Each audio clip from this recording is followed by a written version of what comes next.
And now, preview time. So let's take a look at what's coming your way.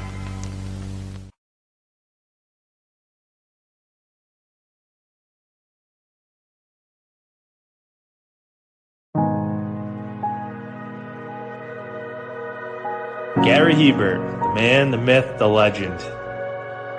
I was amazed, and I was looking to become a better skater myself, and I wanted to be like Gary.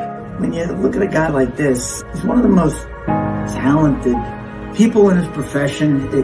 He's been given gifts by God. It can get frustrating at times when you're trying things that, that maybe don't come as quickly to you as other things. And, you never really felt that sense of frustration with Gary. It was always about improvement and positive reinforcement. Was it really the end? Was that head injury really the end? God has called Gary to continue to be a blessing to others and to be a passionate example. My name is Gary Hebert.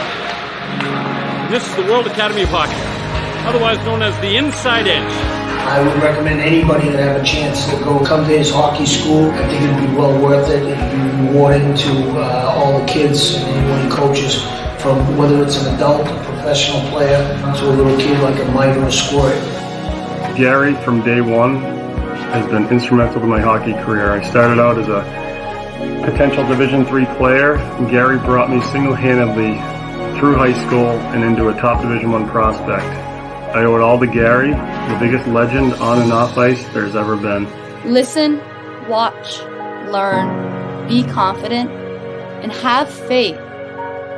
Those are the answers I was brought to. Yet, I only now am really learning how truly important those 5 things are. Through preparation, through appropriate thoughtfulness and thinking, we can learn to untie the typical knots between our ears that drive us into underachievement and underperformance. And on the whole, we can learn things to fulfill our God-given potential. Gary has the innate ability to make people not only better players, but better people. The life lessons they learn from Gary are incredible. I can always remember leaving that rink knowing as a player I got better, or I had something to improve on to get better. And I think that's what you excelled on as a coach, is giving us the knowledge to know what we needed to do to get better. There's coaches who know the game, but can you communicate and create passion in your kids and in your players? And Gary's able to do that. Gary's got great knowledge and the great hands, but more importantly, his ability to connect with people and care for them. His communication skills, to me, really stand out and separate him, and that's why he's one of the best, in the world. Gary's a legend. He's a special, special man.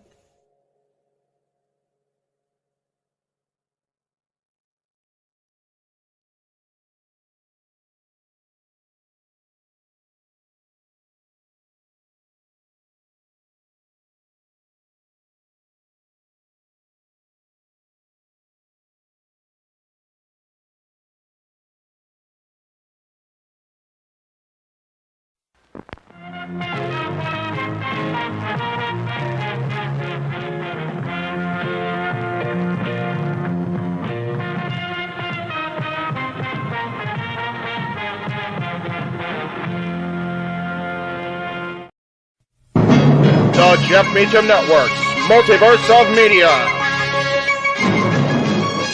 For over 15 years, the recognized symbol of excellence, and the standard bearer in coverage of sports and entertainment.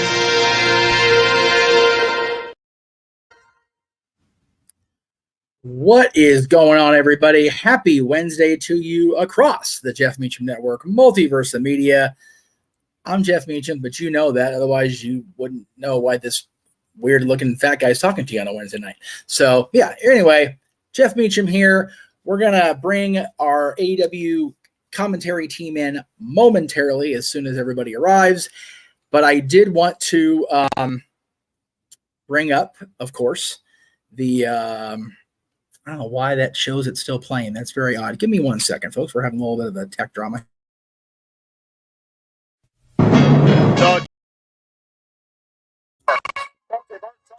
Quiet, you computer. All right, there we go. iFix. Yes, we are aware of the signing that was announced by Shawn Michaels earlier today. Yes, we did, a lot of us anyway, watch NXT last night.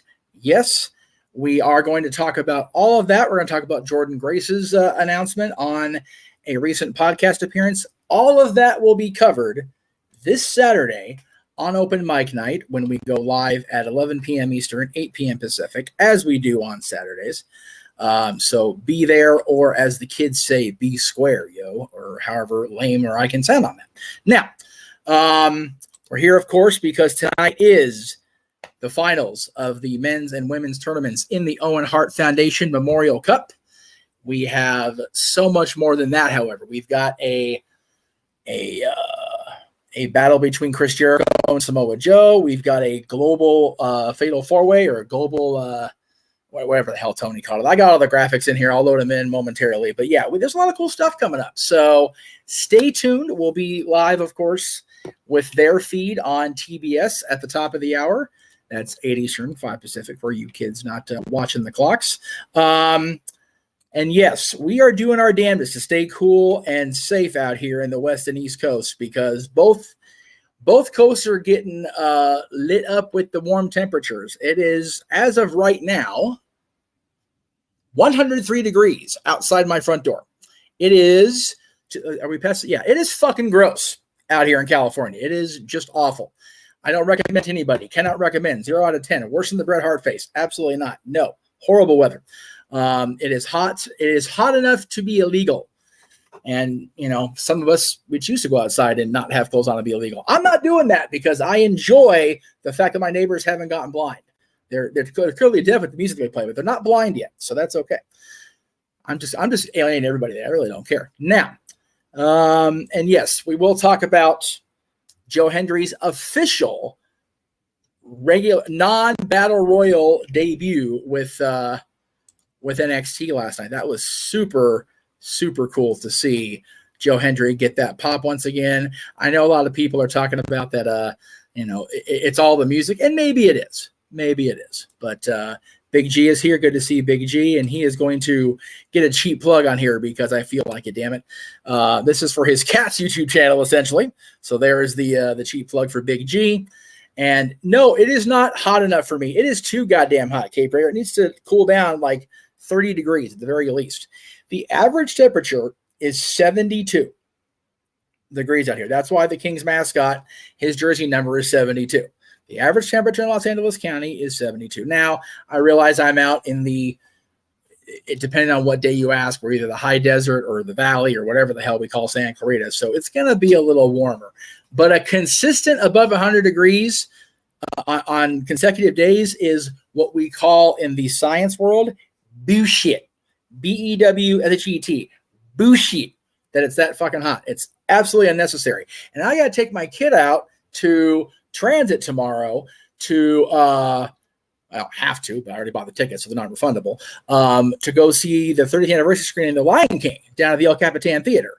Very much looking forward to that. I love that movie. I think any Disney kid of that generation loves that movie. Lion King is amazing. I firmly believe it is the animated Disney masterpiece. It's the greatest thing they've ever done. And, that's not me being biased because I used to work for the company and, all the things. And Walter is saying, prepare to be pissed by the end of Dynamite. We all know who's winning the men's. It wouldn't surprise me if they went with Hangman Page, and I think I let my piss off out pretty well on Saturday in my inebriated state. Pretty sure I let my pissed off out Monday during Meech's musings. So there you go. It is 91 degrees where our gentleman in the green room is. So yeah, 91 in New England is bullshit too. That's unnecessary.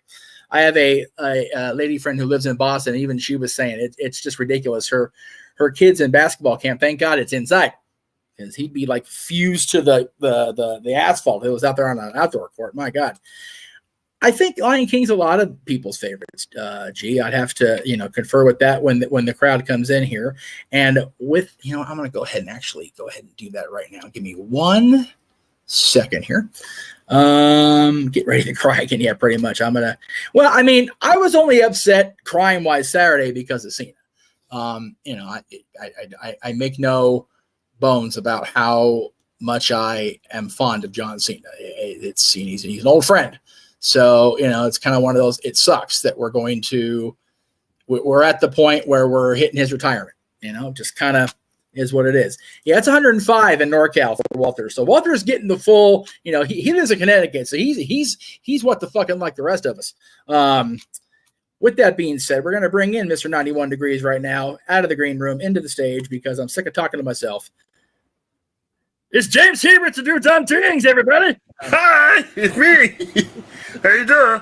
It's me. Yeah. So yeah. There we go. There you go. Okay. As background. Yes. Hello. It's everyone. a giant Owen hit. It's Owen. He's right here. Look at that. Are you ready for this? It's about him tonight. It's about him. Well, to some people, it's about him, and then it should be about him to everybody. But the Elite's going to get their shit in tonight. So. Yeah, it's gotten to the point where it's like I will say this. I know you got your pissed off thing on it, but I will. Yes. I'll say this much. The one thing that I do hope, and not just because of it's Hangman, because I'm actually okay with Hangman, as opposed to you are, but specifically. Like the way they're building Hangman, and I think you can even agree with this, Jeff. If he joins back up with the Elite and pull a fucking Abyss 2010, where he joins up with Hogan and Bischoff anyway, that's gonna immediately kill his momentum. Like, you built a Stone Cold archetype essentially. I'm not trying to use that as an example to downplay Stone Cold or anything. I'm just using that as like the best example. You built this Stone Cold archetype in Hangman. If you're going to then just have him join back up with the Elite, what are we doing? What was all this fucking insanity for? Like, he should at this point be, and I think he is. That's how I'm perceiving this character of Hangman. Fuck everybody. I'm for me. I hate the Elite. I hate everybody that's not with the Elite. I don't trust anybody. Yes, that should be his whole MO at this point. Yes, as long as it's that point, I don't give a shit. He should be my favorite wrestler because I'm the same way. I am not prejudiced. I am not biased. I hate fucking everybody. Yeah. So that's how it should be. There should be no bias or prejudice in this world. You should either love everybody or hate everybody. And if you've got an opinion that's in the middle, keep it to yourself because that's what causes wars and shit. Sometimes being the middleman is probably better off. Hey, Michael Jackson taught us being the man in the middle is a dangerous place to be. So, unless it's politics, let's not even kid ourselves. Politics, there in this country there is no middle. That's the problem. And if you're in the middle, then you're not going to win the vote. So what the fuck does it matter? Yeah, exactly. But yes, I am aware of your thoughts after AEW after the No DQ review yesterday. It's been a fun week. I'm not going to lie. I've gotten to vent my shit out. I did an open mic night. I did it on my show. I did it on Aaron's show yesterday. It's been a therapeutic week for the professor here. So it's been delightful. Yeah. No, that's fair. And those poor bastards in the Northeast, New York getting tornadoes. Like, there's tornadoes in New York. It's Armageddon. The world. What's hilarious about that is there was also a freaking and this is like a couple weeks prior. Remember when Walter had a tornado in Connecticut and he had to avoid it on the roads while he was still in Connecticut before he came to Cali? I was like, what the fuck? Yeah, there are so many weird what the hell weather patterns. Last couple of years, like I said, we had that big storm in February, I think it was last year, that completely knocked the window out of my room at the house at home. And then the garage got flooded worse than it ever has here before WrestleMania this year. It has been completely batshit. And why the hell is my internet not working on my phone all of a sudden? Trying to check my fucking monetization. All right, well, I'll deal with that shit later. Anyway, it's you know why the phone is working? It's 103 degrees and the computer's going, why? Yeah, that's probably what it is. God. But yeah, we've got a big night ahead of us. We've got, as of now, and I say that because it is Tony Khan with the pencil after all. So take that for what it's worth. I think I sent the things to myself. I don't swear by it. I did not. Of course I didn't. That'd be too damn easy. All right. Well, oh no. All right. Well, we'll just go the old-fashioned way and look in the file folder. There we go. Well, as of right now, we've got three confirmed, basically promo interview segments, and the rest are matches. We're gonna apparently hear from Mercedes Moné. She's gonna try her victory toast again. We'll see how that goes. Oh, jeez. We're going to have Bryan Danielson versus Hangman Page, of course, for the Owen men's final. Willow Nightingale and Mariah May in the women's final. The Stampede Street Fight is what it's called. The Stampede Street Fight between Jericho and Samoa Joe. So the one match I have a problem with the naming of, and I know sometimes Tony Khan has that Vince McMahon unawareness of the world. He's calling the match between Claudio, Kyle, Fletcher, Pac, and Ishii a Global Glory 4-way. It's tough to jump from calling it a glory hole, Tony. I mean, can we not? I was about to say. Jesus Christ. Damn it, Tony. Oh, thank God. I know. Glory hole 4-way, baby. I know he watches more television than Vince did when he was running WWE, but fucking hell. Yeah, true. Anyway, Swerve Strickland is returning tonight, of course, and we're going to hear from Will Ospreay. That's the other interview segment. Now, I'm so looking forward to Will. Oh my God, dude! I will say this. I applauded Bully Ray for this yesterday in the No DQ review. Every week, AEW puts that big, long promo poster on their Twitter, right, promoting the show. Yeah. They promoted the fact that we're going to hear from International Champion Will Ospreay. The fact that we're going to have the FTW champion in a match. But when they had Swerve Strickland returns, there was no AEW World Champion above Swerve's name. Oh my God, Tony. And it's like, and I pointed this out on Monday and yesterday. AEW has been the most bass-ackwards when it comes to promoting the world champion. The world champion is almost never the guy in AEW. MJF's been one of the rare exceptions. MJF was the rare exception. I would also argue Kenny. I would argue Kenny, definitely Kenny. Moxley was definitely the guy. He carried the show through the pandemic. So Moxley during that first run before he lost, yes, but when he was back and forth in the interim bullshit with Punk, it was like, what are we doing? That's a whole. Yeah. But the world champion is so undervalued by the company head. It's like, what are we doing? And Bully called him out on that on Twitter, and he was like, no. And they subsequently corrected it, which is great, fine. But in your initial marketing for this show, that's going to be a major show, big things happening in Calgary tonight. We don't promote the AEW World Champion as such. What are we doing? Yeah, well, I mean, let's just bring this up. Not that they have to go with Hangman now because there's no other fucking match for Swerve to have. If you're not looking up against Hangman, you're fucked. Like that, if that's going to main event Wembley, you have to make it Hangman now. Like they booked themselves in the corner because the only other match that's also 1A and should be the top match is going to be Will Ospreay and MJF, which they're clearly building to Wembley. So and if they weren't going to pull the trigger with Will as the world champion, then it's like, okay, we'll give them MJF, and that's MJF's road back is through Ospreay. And which is fine. I'm fine with that. Yeah.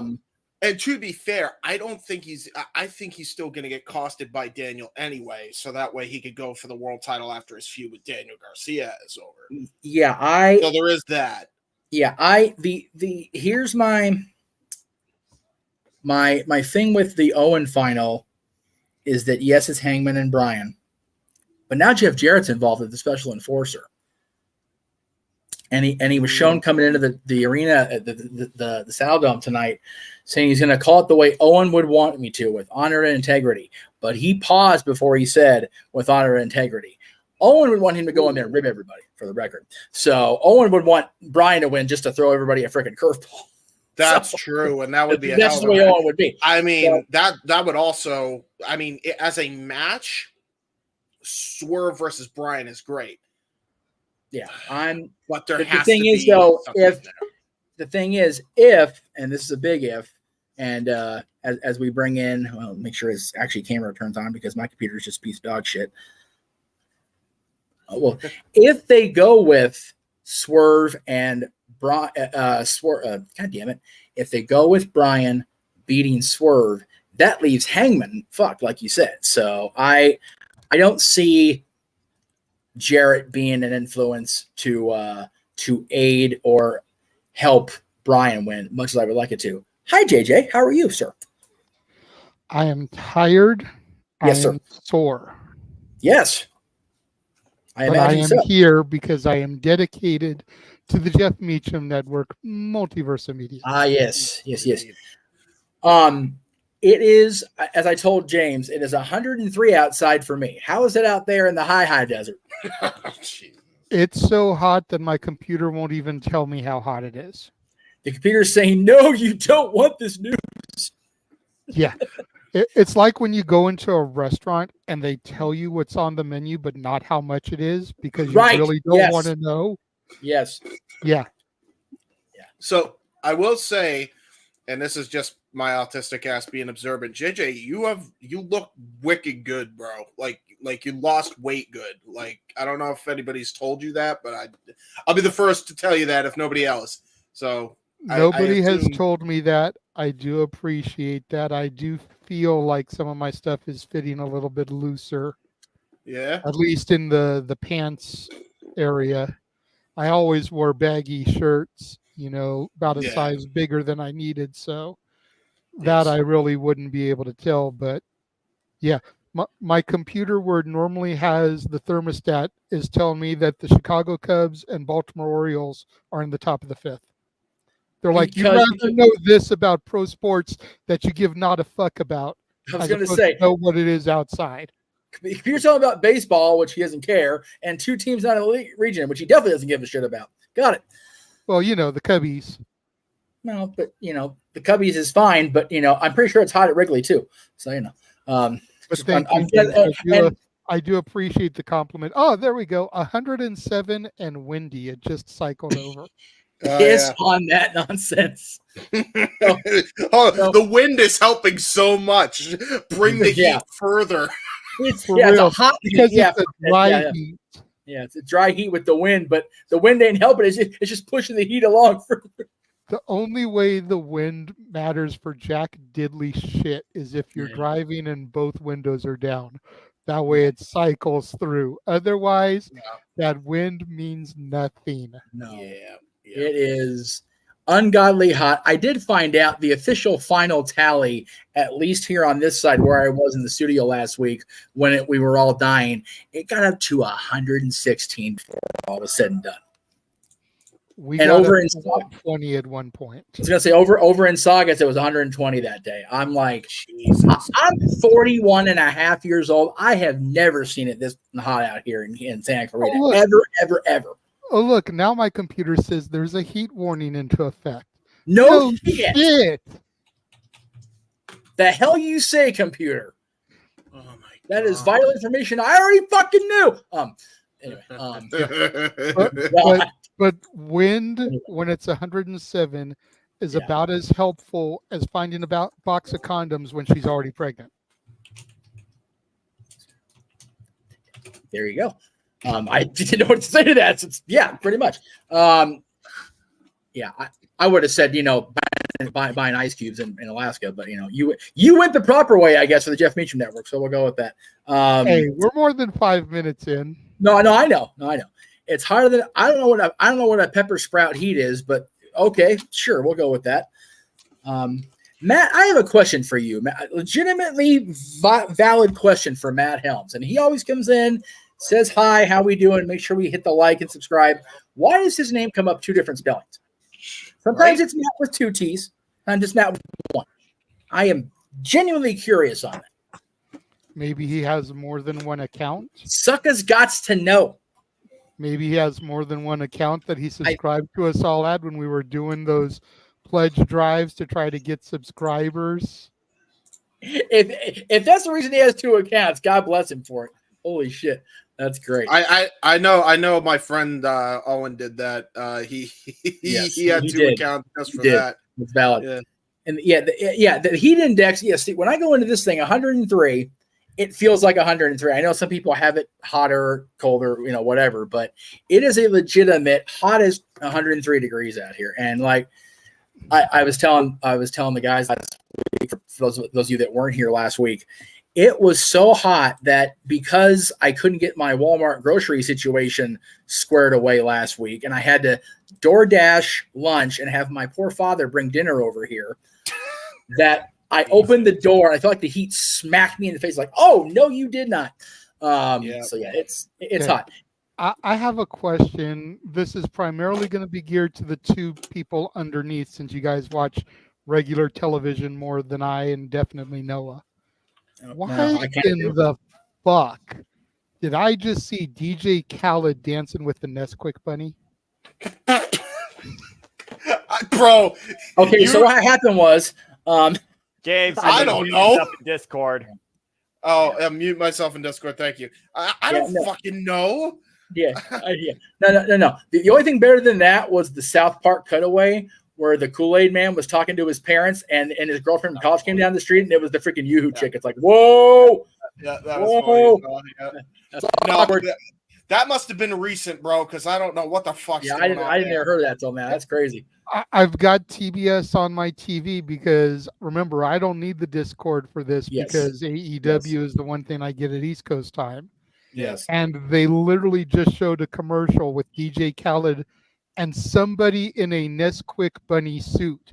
Not even like an animated Nesquik bunny. Right. Somebody in a full-size Nesquik bunny suit, about as tall as DJ Khaled.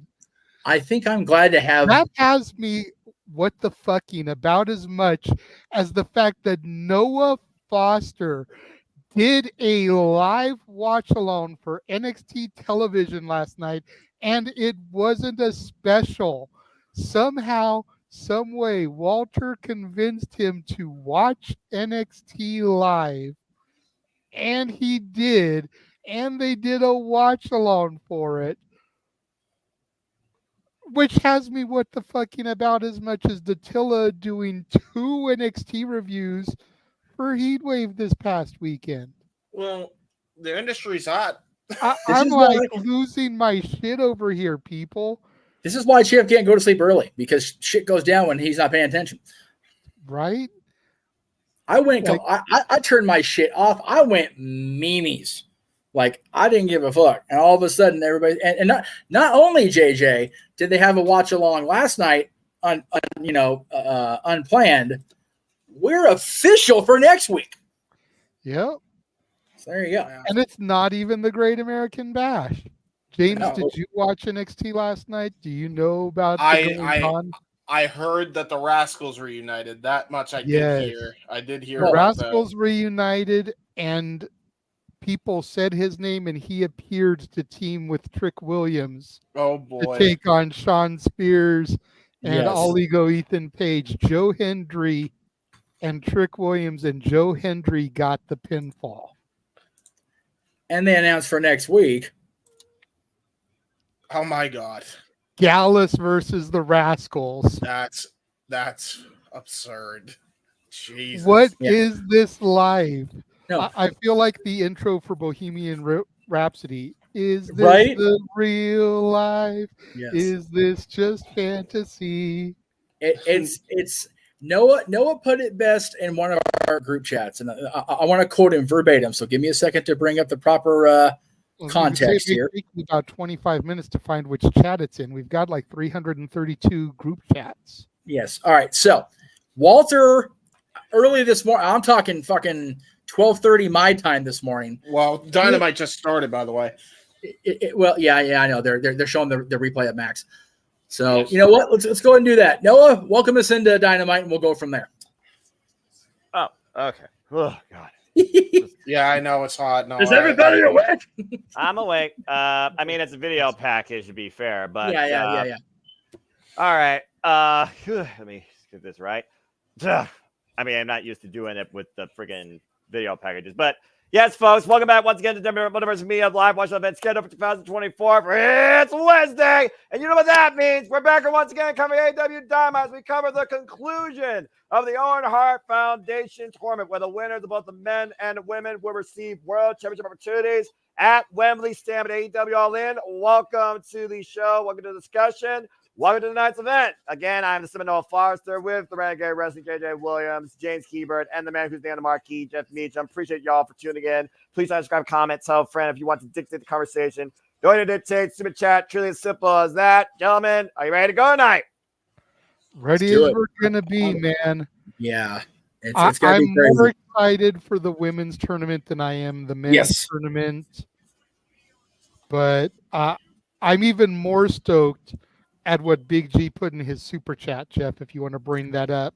All right. And I did see the review yesterday. I did hear you say that, G. It warms my heart and soul. It can't warm my soul because it doesn't exist. It is what it is. Well, we're gonna have business about to pick up here, gentlemen. Oh yeah. Ray is about to respond to MJF. Holy shit! Yep. I am to kick off with the All Elite Bruv. And of course, we're let's get the Bruv count going. Yeah, about to say ding. I want that shirt. Well, no. Only for Osprey. Right. For Osprey. I want to see how many times he says Bruv. It's it's like watching Dr. Chris Featherstone and Vince Russo and how they got the bro counter up there. That's got to get the Bruv count for Osprey. All right. We had that going last night with Kelly on the show. I'm so ready for this. Well, I mean, James, of course, you and Walter called AEW Collision. You go check that in the archives, folks. And of course, Will Ospreay has a lot in his mind regarding what happened last week, Wednesday on Dynamite, to Daniel Garcia, and also what happened with what Will Ospreay said, or what MJF said to Will Ospreay. Oh boy! Let's see what he says here. Thank you kindly. Let James relay the promo for y'all here. So last week, at the end of Dynamite, I'll be honest with you guys, I was appalled, I was disgusted, and if I'm being honest, I was surprised. I have heard rumors about MJF. I mean, those aren't rumors. That he is one of the most insecure men in this industry. And you showed it.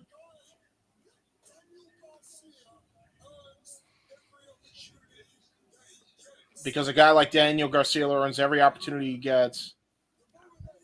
And the moment that he starts creeping up and gaining some popularity, you'll do whatever it takes to stop it. You go and deliver a tombstone pile driver.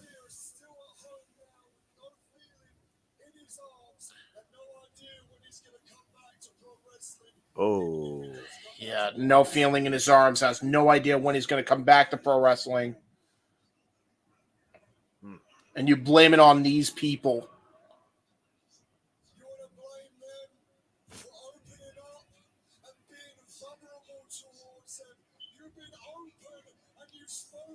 You've been open.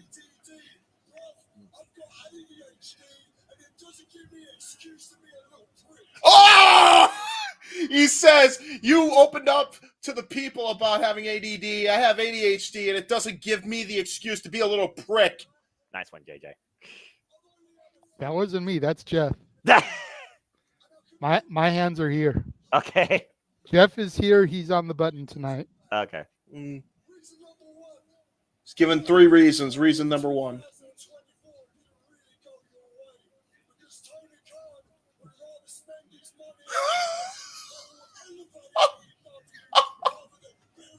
Oh no! Oh no!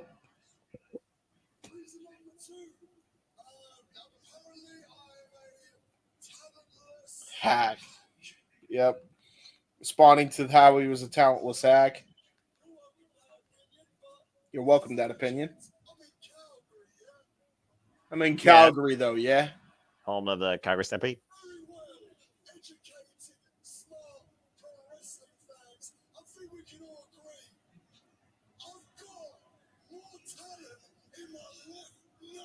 He's got more. Oh my God! Oh no! Damn! It's hard to even recite everything. Oh, I'm so in the zone with this. Osprey chance. Apparently, MJF is missing a nut or a properly sized nut. He said he has more talent than this one nut.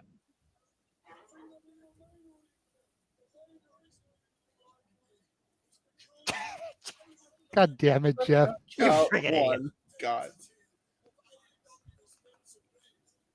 Ooh. I represent the foundation of this place. You came swanning back off your injury.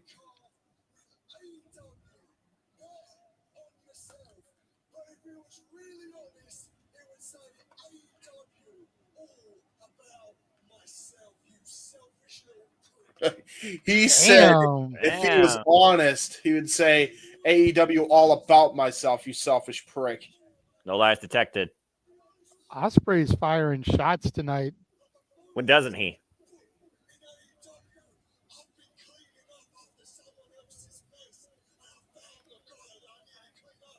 That's someone else's mess. Would that be Meltzer's? Oh, Jesus. Unfortunately, he's not in the ring. I think he's referring to MJF. But it's a valid point.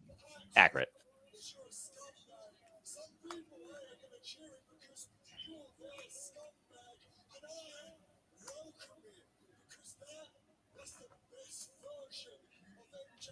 That's the best version of MJF. It's him being an honest scumbag.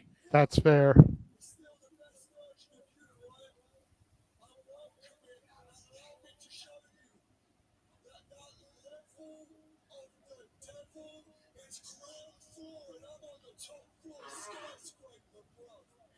Ding. Skyscraper.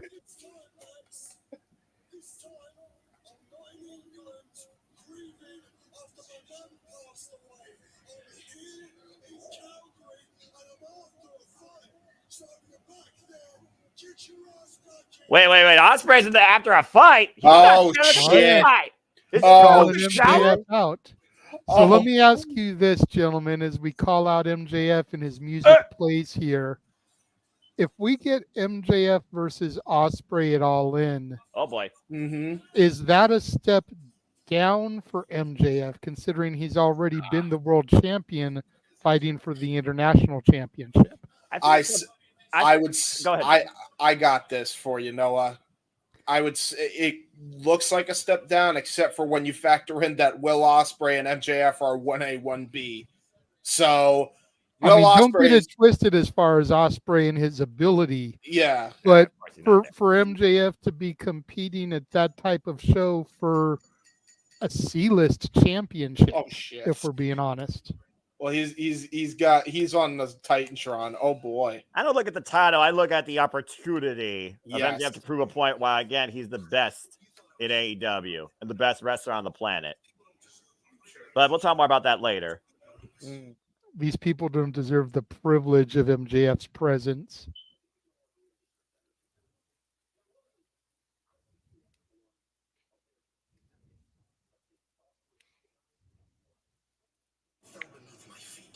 Ooh. Accurate. know what you are, Will?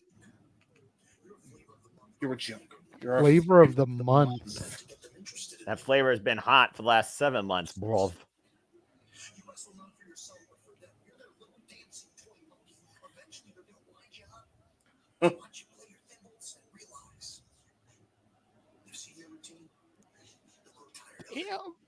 Ooh, fuck.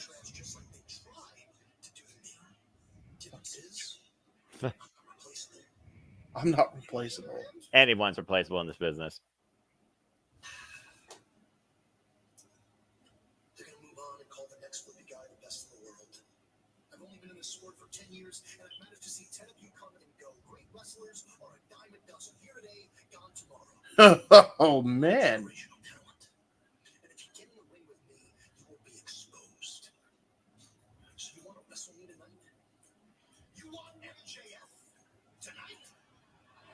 No way.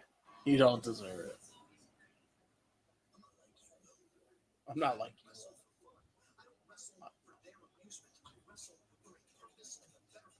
I wrestle for a purpose and a betterment of all elite wrestling. So I have a question for you. Say next week. MJF versus Will Ospreay.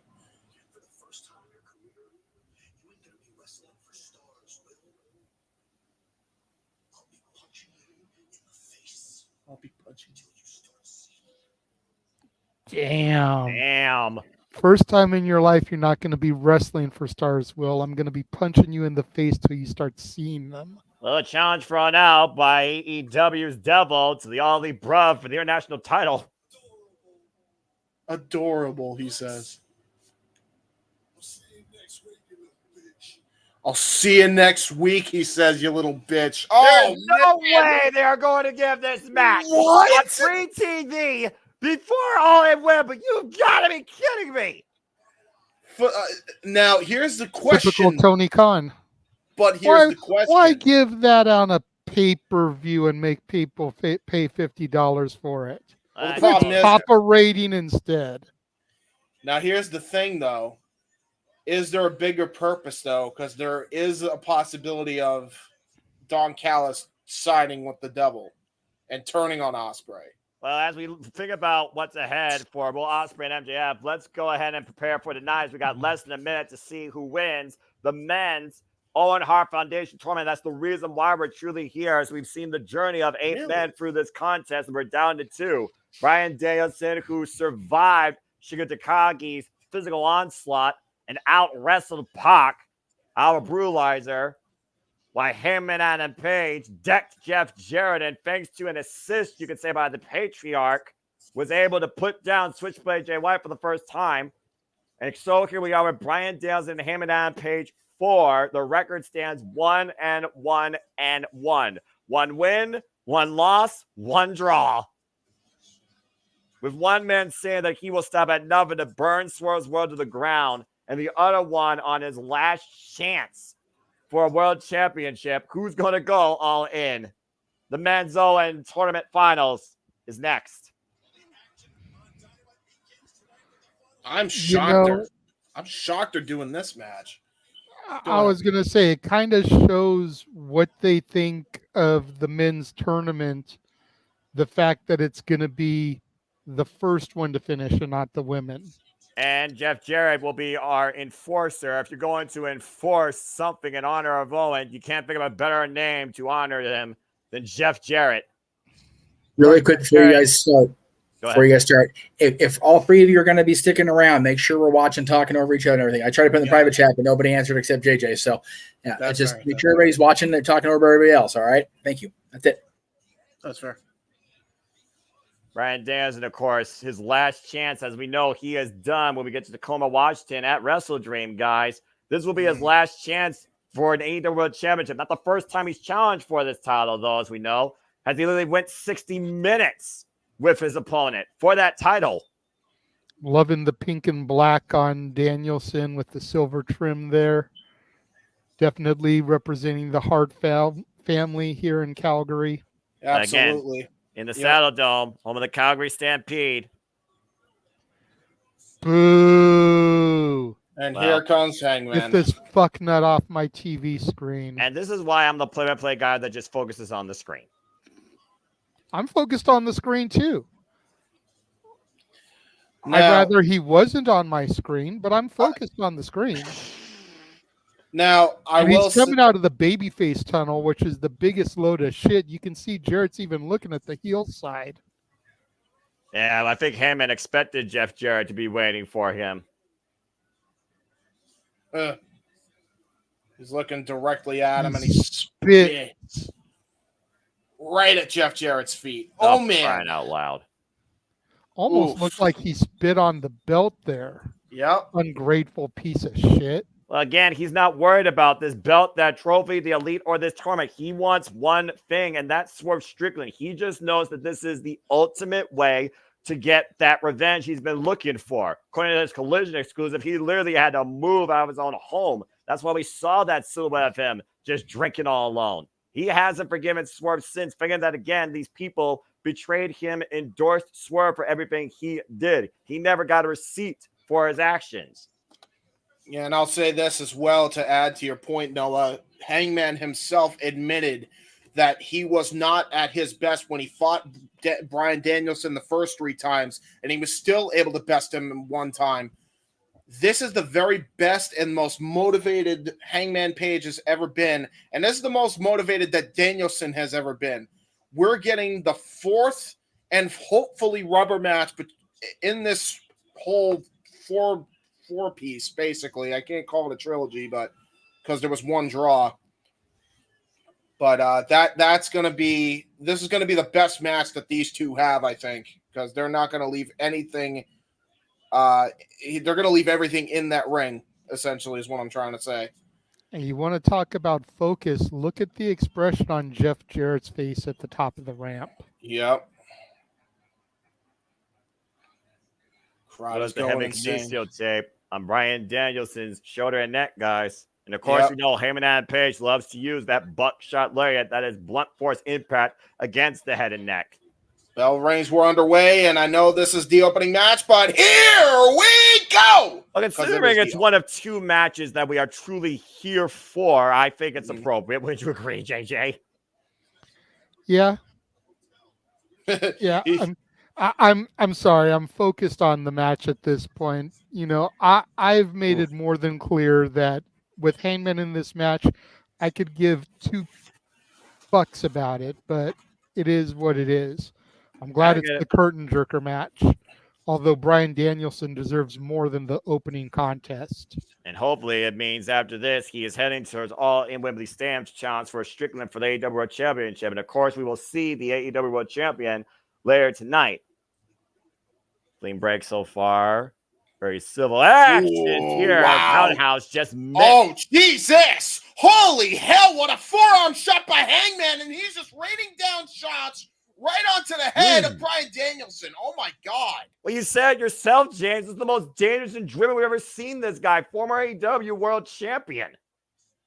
And that was right after Danielson attempted a martial arts kick right to the side of the head, the infamous key lock kick that he's knocked out many of opponents with. These 2 men have shared probably 2 hours combined with each other in that ring of blood, sweat, and tears. Yep. 60-minute draw the first time for the AEW World Championship. The follow-up a 30-minute match of sorts with judges. Didn't reach the time limit, but Heyman beat the American Dragon Bryan Danielson. In the vacated AEW World Championship Tournament 2022, Bryan Danielson got the better of Hangman with a counter roll-up, looking for the single leg crab as Hangman reaches the ropes for the break. Yep, the half crab, effectively known as the Canadian maple leaf. Yes, the Calgary crab, as some people call it. Shades of Lance Storm there by Bryan Danielson. Irish whip off the ropes and a nice up kick by Hangman. And with how much history these 2 men know each other as Heyman avoids some disaster against the Abbott and Bryan looking to follow up with a tope, driving that cowboy into the barricade. Ooh. Grabbing the back of his head and neck, though, could it have done more damage than good? Yeah, I was about to say, because he's... Look at it again. Yeah, there you go. And look at that. Oh, yeah, as he landed the back of his head and neck right against the guardrails there. Yeah, right on that injured shoulder as well. The one that Will Ospreay injured with that with that Storm Driver 91 into the missile drop kick, though. Well, again, you think about every move that Bryan uses, that is a whiplash effect against that already compromised shoulder and neck. Danielson. Still enough moxie to kip up there after that missile drop kick. And Bryan Danielson has way too much pride to leave anything not out here tonight. And Hangman out the corner, looking for that lariat. Oh, man, a Clement shot back of the head and neck. Yeah, and that's Hangman senses blood, man. He notices that's a target, and he sends him right into the steel post. Danielson hit head first and all the way crashing down to the outside. And again, this is television. And what's the timer at? Okay, perfect. Fuck it. As we go to restaurant quality, picture in picture. Look at the eyes of the Hangman. The eyes tell the story of a man literally on a mission. Yeah, man. That's what's so scary about this is, Jeff mentioned it on open mic night, JJ. We're talking about concussion king Bryan Danielson. He has had a history of that, and this is a Hangman that really doesn't seem to give a damn about anybody. Not the Elite, not Danielson, not anybody. He does not care. Not even That's himself. why he doesn't deserve to be in this match. Oh, yeah. Hangman I'm right sorry. now. I know it's a Cinderella story. I know it's a pipe dream. I know a lot of people out there think I'm fucking crazy for it. But Jeff Jarrett versus Bryan Danielson was the match.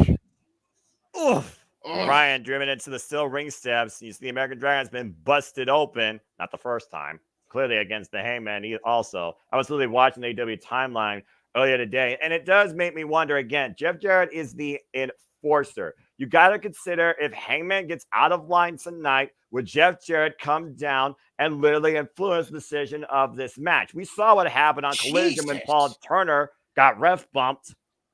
Yeah, well, not for nothing, guys, but while the picture-in-picture is going on, he just got his head, the back of his head, Danielson smashed into the steel steps 8 times. And Bryan Danielson right now looking at the worst for us. Again, we're on Wrestling Quiet picture-in-picture here. Men's Owen Hart Tournament Finals. Still the kind of night, the women's finals. It'll be last year's winner, Willow Nightingale, taking on Mariah May. We have a Stampede Street Fight for the World Championship with Chris Jericho and Samoa Joe. We'll hear from our AEW World Champion. And we have a Global Glory 4-way with Pac, Kyle Castagnoli, Kyle Fletcher, and the Stone People in New Japan Pro Wrestling, Tomohiro Ishii, and so much more to come tonight on Dynamite. See Hammond right now, slow to follow up here. And I understand your emotions, JJ, when it comes to, again, how much pride you take when it comes to Jeff Jarrett and that connection he had with Owen Hart when covering the Over the Edge 1999 and hearing his post response. When looking at Jeff Jarrett and his motivation, his mission statement, saying this is the most important thing he's ever going to do in his career ahead of facing the wild card of his Hangman Page in Chicago. I can understand that both you and Jeff Jarrett are definitely emotionally stirred. And we heard in that exclusive, opportunity will present itself, according to Sanjay Dutt J. Lethal, as Karen Jarrett was consulting her husband. And you see none of Jeff Jarrett's coalition out here tonight. All right.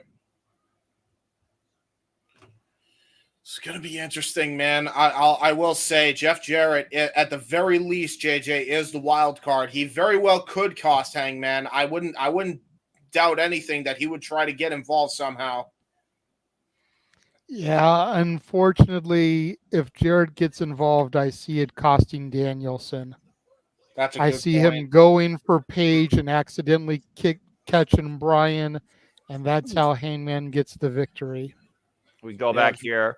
Once again, back from commercial break. Welcome to our coverage of this special AEW Dynamite as we cover the finals of the third Owen Hart Foundation tournament. Heyman explained to Paul Turner he has till 5, taking a page out of Bryan Danielson's playbook. You see Jeff Jarrett has taken a seat closer to the ring. And again, he has history with both these men. Let's not forget, Jeff Jarrett and Bryan Danielson, Blackpool Combat Club, have had their fair share of wars with Jeff Jarrett and his crew. Ooh.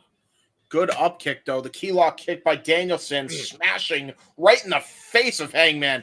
These two are stiff as hell. They're going balls to the wall here, JJ. Yeah, most definitely. The only problem is that Danielson's kicks, while damage-worthy, aren't doing near the damage as Hangman's punches on that already bloody forehead. And again, is a that very probably good has to point. do with that blood loss affecting his equilibrium. And his vision. Yep. That blood getting in his eyes there, it's hard to see. Yeah, and you mentioned that's that. okay. You mentioned that as well, and he was just getting stomped right on that earlobe, so his hearing is definitely disturbed. So his equilibrium is all sorts of effed up right now. Again, slow methodical approach by Hammond and Page, focusing on one target, and that is Swerve Strickland, looking to take everything away from him. Yeah. Bryan Danielson just trying to get back up to his feet using the ropes. But we also see in the past, you think Bryan Danielson is at a vulnerable point. He can surprise you. Again, it only takes 3 seconds, and we have our winner. Damn, Nice chops in the corner, lighting up the American Dragon. I wouldn't say they're Gunther-esque, but they're definitely shades of Davey Boy Smith. I'll give him that much. Shades of the British Bulldogs with those chops. All the Canadian grades out in and out of the Hart Foundation and history with Owen Hart. And Hammond right now again with Bryan Danielson in the corner. Yikes. And it is official next week, guys, on the 250th episode of AEW Dynamite. It's Will Ospreay defending the AEW National Championship against MJF. That explains God damn why. it. Do we have to do a watch along for next week now because it's episode 250? It's up to you. We might have to.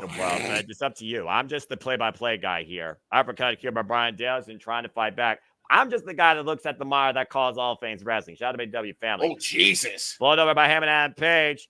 Bryan Danielson, though, catching the arm. Tommy looking for the cross tiebreaker. Yeah, going for the bitch. Yeah, going for the Danielson special is Danielson. Tap, you cowboy shit stain. Now transitioning, turning him over, body flat, looking for the label lock. Yeah, I got the crossface in, but look at that. The long legs of Hangman was able to get him to the bottom rope. That was just pure awareness by Hangman. Bryan It's Danielson, also the size, the length, the height. Yep. Being able to get those long legs. And the range. We know that Hammond and Page has more range than Bryan Danielson. And that also might play to his advantage. Bryan, though, now teeing off against Hangman with these kicks. Of course, those kickboxing pads that he wears. Hangman catching the leg, though. Hangman countering up the fireman's carry. Bryan fine bat, though. Hammering elbows, side of the head. Dropping Hangman down to a knee. Hangman, though, still fighting back. Bryan still in the compromised position. And transition. Whoa! Great transition into the Saito suplex by Hangman. And again, figure the landing, guys. On the shoulder, on the neck. Look at the replay. Oof. Oh, God. High angle. Yeah, that's not good.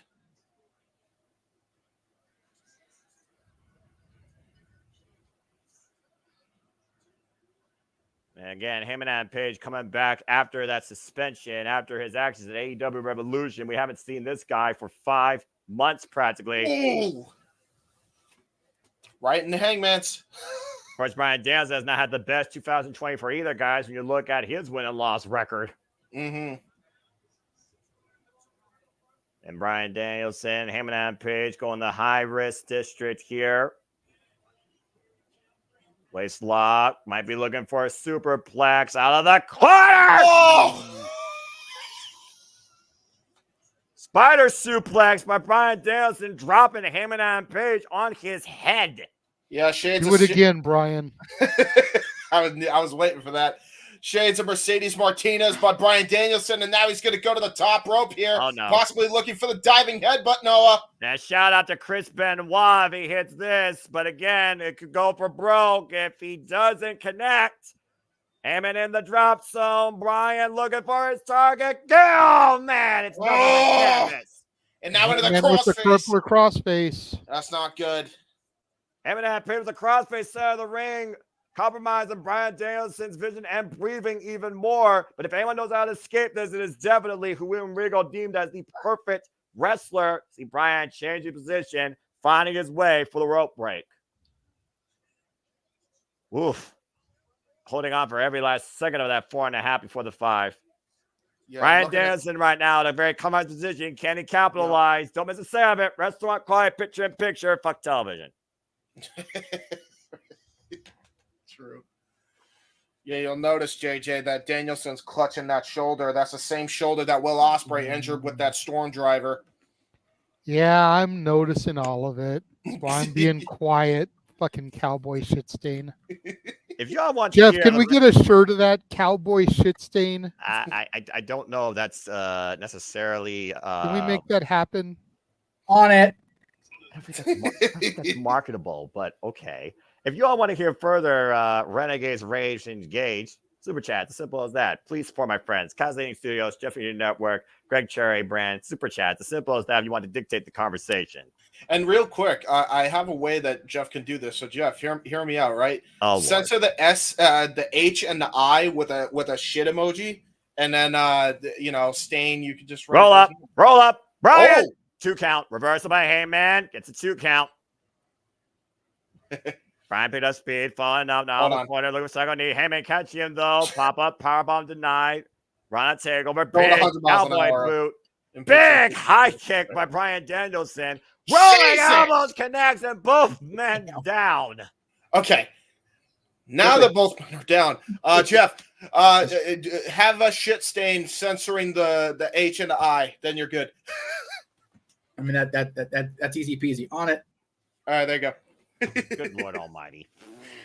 Both men down. What a freaking exchange by both men. I'll give them credit. That was a great exchange. That was an awesome exchange.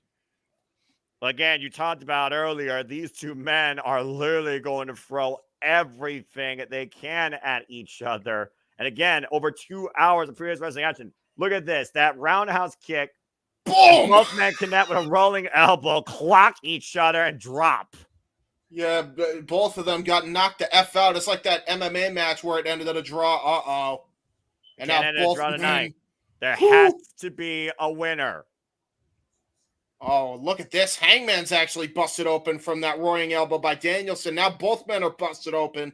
That point of the elbow must have hit Heyman in the head, JJ. Now both men are literally sharing a shade of scarlet. Trading off chops in the center of the ring there. Yeah, you wonder who's going to get the better of this exchange. Vicious knife edge chops lining up each man's chest here. Brian taking Heyman to the corner. Now going for those key lock kicks and chops combo in the corner. Transitioning, Hangman hung up again on the top rope. Brian looking for some high-risk offense. And I almost wonder, is this going to come down to just somebody capturing the other man for a 3 count? It might not come down to a finisher. You see, Brian... Give him another one of those spider suplexes. He might be trying to... Yeah, we're back on it. He might be trying to go for that super back suplex as we come out of picture-in-picture. And again, this is our men's Owen Hart tournament finals here. JJ Williams, James Hebert on the call with me tonight for this special edition of AEW Dynamite, episode 249 in the show's history. Oh, wait a minute. Oh, Hangman. Oh! Just smashed him into the exposed steel of the turnbuckle. He exposed the steel after ripping the padding off. The referee didn't see it, so he can't call for it. Again, Heyman and Page taking advantage when he can. Just goes to show that he truly meant he is willing to do anything to win this. And you got to wonder what Jeff Jarrett's thinking about this on the outside. Ooh. Moonsault, takeover, catching Brian, hooking him up, transition. That was so clean. Stone, pile driver, cover, 2, no. What? That was one of the cleanest. That was one of the cleanest moonsault. I've never seen that. A moonsault into a tombstone pile driver. Yep, I've seen it all, folks. You may not like him and Page for his personal choices and before suspension, but you can't argue with the man's athleticism when he competes in that ring.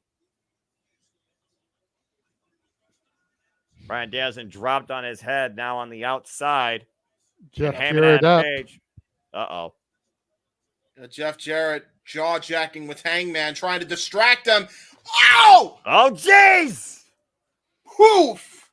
Sending the Hangman right in front of Double J there. Yeah, you know what happened. He went for the Owen Moonsault. Brian literally pushed him off the top rope, and Hangman crashed onto the apron back first as he rose to the floor. Brian looking to follow up here, scouting him and Page off the top rope, springboard. And launches himself with a cannonball, wiping Heyman out. Jesus, Danielson. I think again, though, guys, looked like he hurt not only his elbow, but his shoulder. Look at the way he's grasping it, and look at the way his fingers are twitching. Yeah, no shit. I think he was doing that himself just to make sure he still had feeling. Yeah. Well, you again, JJ, as the only person on this panel that is a former competitor, you know what that stinging sensation is when you're not sure necessarily if you're dealing with nerve damage, but you just want to make sure that you still have some sort of feeling, some sort of reception within your body to react. Brian Danielson right now. The chest there. Yeah, Brian Danielson trying to compose himself, and Heyman and Page, jaw wide open, knocking the wind out of him. Went for that roundhouse again. Heyman, though, hooking up Brian. Oh, pile driver on the floor. Jesus. Oh, no. Oh, that might be it. Jeff Jarrett and the doctor checking on Danielson. At this point, Heyman just might want to take the count out. Again, we have to have a winner here. There has to be a winner. And now Paul Turner also checking on Danielson. And now Hangman calling the referee in to try to go for the 10 count. Oh, boy. Hey, that laceration definitely got busted open more. Heyman, though. Heyman throwing the doctor off him and now getting into it with Jarrett. Jarrett trying to give Danielson some room. Pie face double J. Oh, dear. This is not going to end well. Jeff, remember what this is about, man. Remember what this is about as the enforcer. That's not respect, but again, you are not an in-ring competitor here. You're here to obtain law and order. Paul Turner up to a count of 4, I believe, as Heyman might be looking for the count out here. And now look at this. Danielson got to his feet only to collapse again.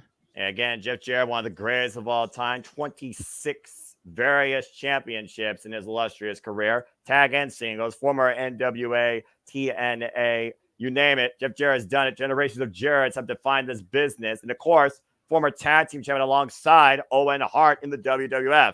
As Brian breaks the count. And Heyman immediately back on the attack right now. You have vicious forearms just trying to cut that wound open even more. Those closed fists, the same closed fists that he did directly in front of the referee last week when he defeated Jeff Jarrett. Yeah. Referee not using discretion to stop him. Right. Now he's peeling the kinesio tape off of the back of Danielson. Oh, no! Oh, that is not going to be good for him because kinesio tape is supposed to help soothe the tenseness of muscles. Plus, he's just ripping tape off. You've ever ripped off a bandage?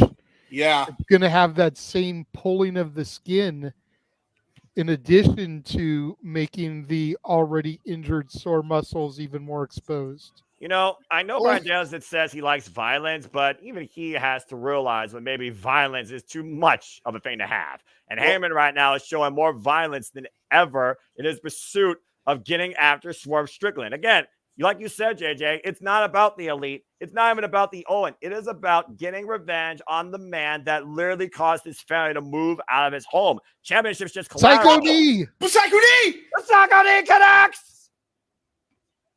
But Danielson can't get the cover. No. He's too spent. He's too injured. That may have been the very last bit of gas Brian Danielson had left in his tank. Yeah, that honestly might have been a form of desperation, JJ. Great point. Again, that Busaiku knee definitely bought Danielson time, but how much time? Right now, Paul Turner checking on both men here, giving them the standing count. And again, still the kind of night, the women's finals. Willow Nightingale versus Mariah May to see who faces Timeless Toni Storm at All In.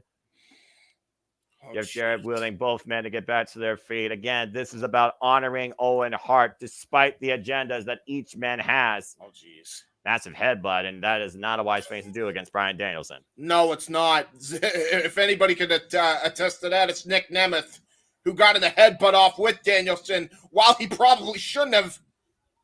Oh! Key lock by Danielson! Big roundhouse. On the way slot, looking for the German suplex. Heyman, though, lands on his feet. Ducks underneath. Waist lock. Big German. Brian, though, lands on his feet. Oh, boy. This is going to get furious. Does need to close the hand on the corner. And no! That's not good. I don't know. Maybe it is. This could end up bringing in our enforcer. Oh, God! Rolling lariats by Heyman. To your point, JJ, there's now no official. Uh-oh. He's got his belt, looking to whip Bryan Danielson here. Shades of what he did at Switchblade J1 on Collision. Yeah, here we go. Just punishing Danielson with those belt whips. And look at this. Here comes Jarrett. Here comes Jarrett. He's going to try to enforce the rules here. Yeah, come on. You don't want the winner to be defined by actions like this. Hangman has the belt wrapped around Danielson's throat like a noose as Jarrett gets in the ring, shoving Jarrett down. Oh, boy. This is not going to end well. No, it's not.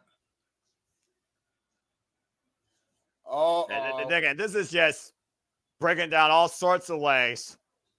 Jarrett's peeling off his last Outlaw shirt. He's got a referee shirt underneath it. What? He's not a wrestler to fit. Wait a minute. Wait. Hold that fuck. Jarrett's He hasn't rocking been the here stripe. before. Danielson with a roll up. With a roll up, the schoolboy by Bryan Danielson, the cover, the count, kick out by Hangman. And Danielson, go for the lapel lock. Lapel lock. But the Hangman, though, again, not flat on his body, able to reverse. Now the jackknife float over. Trying to hook Bryan Danielson. Deadeye! Set out the ring. The cover. 2. It is not over. Somehow the American Dragon kicked out of the Deadeye. And now the Hangman going to the outside. We know what he's looking for here, guys. He's getting set up for that buckshot lariat. It's at high noon. Hangman is no! Buckshot lariat back of the head. Oh, no. And he's not even going for the pinfall out of that one. He was just looking to hurt Danielson. Yeah, this is a message to Swerve Strickland as he's looking for the second barrel. Bryan ducks underneath, though. O'Connor roll. The bridge, the cover. 2, and no. Into the crippler crossface. Jarrett, get the belt away from him, man. Again, though, the blood, guys, the blood. How well is Heyman's grip? Yeah, that's a very good point. I didn't even think about that because look at how close Danielson is to the ropes. And look at Jeff Jarrett. He grabbed the belt. He got it off him a little bit. It's at least not completely locked anymore. There it is. The belt's gone. Very good by Jarrett. Very good by Jarrett. Fair officiating, something you don't usually see with most AEW officials. Jeff Jarrett going to stop this match, though. Bryan may not be responding. Jeff Jarrett right now, he has to consider the well-being of the athletes. Nope. Danielson's fighting, not even down for a 1. Jeff Jarrett did his job. He looked. Can he force the break? Can he reverse, though? Can he find an escape? Great Shoulders down on the Hangman. He did it. What? Holy crap! Danielson won to Owen! And Hangman is pissed. Bryan Danielson is going to All-In Wembley Stadium to challenge Swerve Strickland for the AEW World Championship. Guys. That's so fucking cool. Guys. I told you. Why? Think about this for a second. Why did I want Jarrett versus Danielson more than anything? To pass the torch off. No. There was more to it than that. Whoa. Danielson is as close as Jarrett was ever going to get to fighting Owen Hart. Yeah. Owen Hart just won the Owen. Yeah. And I could not be happier for this result, nor for the American Dragon. As you see Marfa Hart embracing Jeff Jarrett on the stage. Jeff Jarrett bringing the belt towards the ring. Ladies and gentlemen, your winner of the 3rd Men's Owen Hart Foundation Tournament, the American Dragon, Bryan Danielson. With one arm and all. As great as this moment is for Bryan, it just warms my heart to see Jarrett and Martha walking arm in arm there. Right? Yes. Yeah, Jeff Jarrett could retire tomorrow, and I think he literally just got the moment he needed for his career. Oh, and be proud. Congratulations to the American Dragon, Bryan Danielson. What a match. I am shook by that. I honestly thought this was Hangman's match to win. Nah. Something in me just knew Bryan Danielson was not going to be denied his final countdown, one last chance at the AEW World Championship. Something about this tournament see when what it's first Martha's going to announced. say. All right, let's hear from Martha real quick. Thank you, Martha. Great to be back in the Saddle Dome during Stampede Week. Take my hat to that. Can't wear it anymore. My head's too big. In Owen Hart's hometown.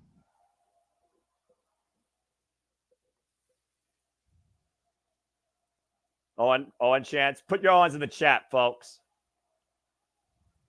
I couldn't be happier.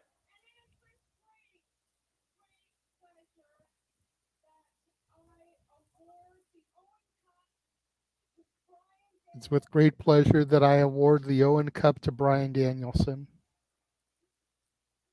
And Jeff Jarrett passing off the belt and the trophy.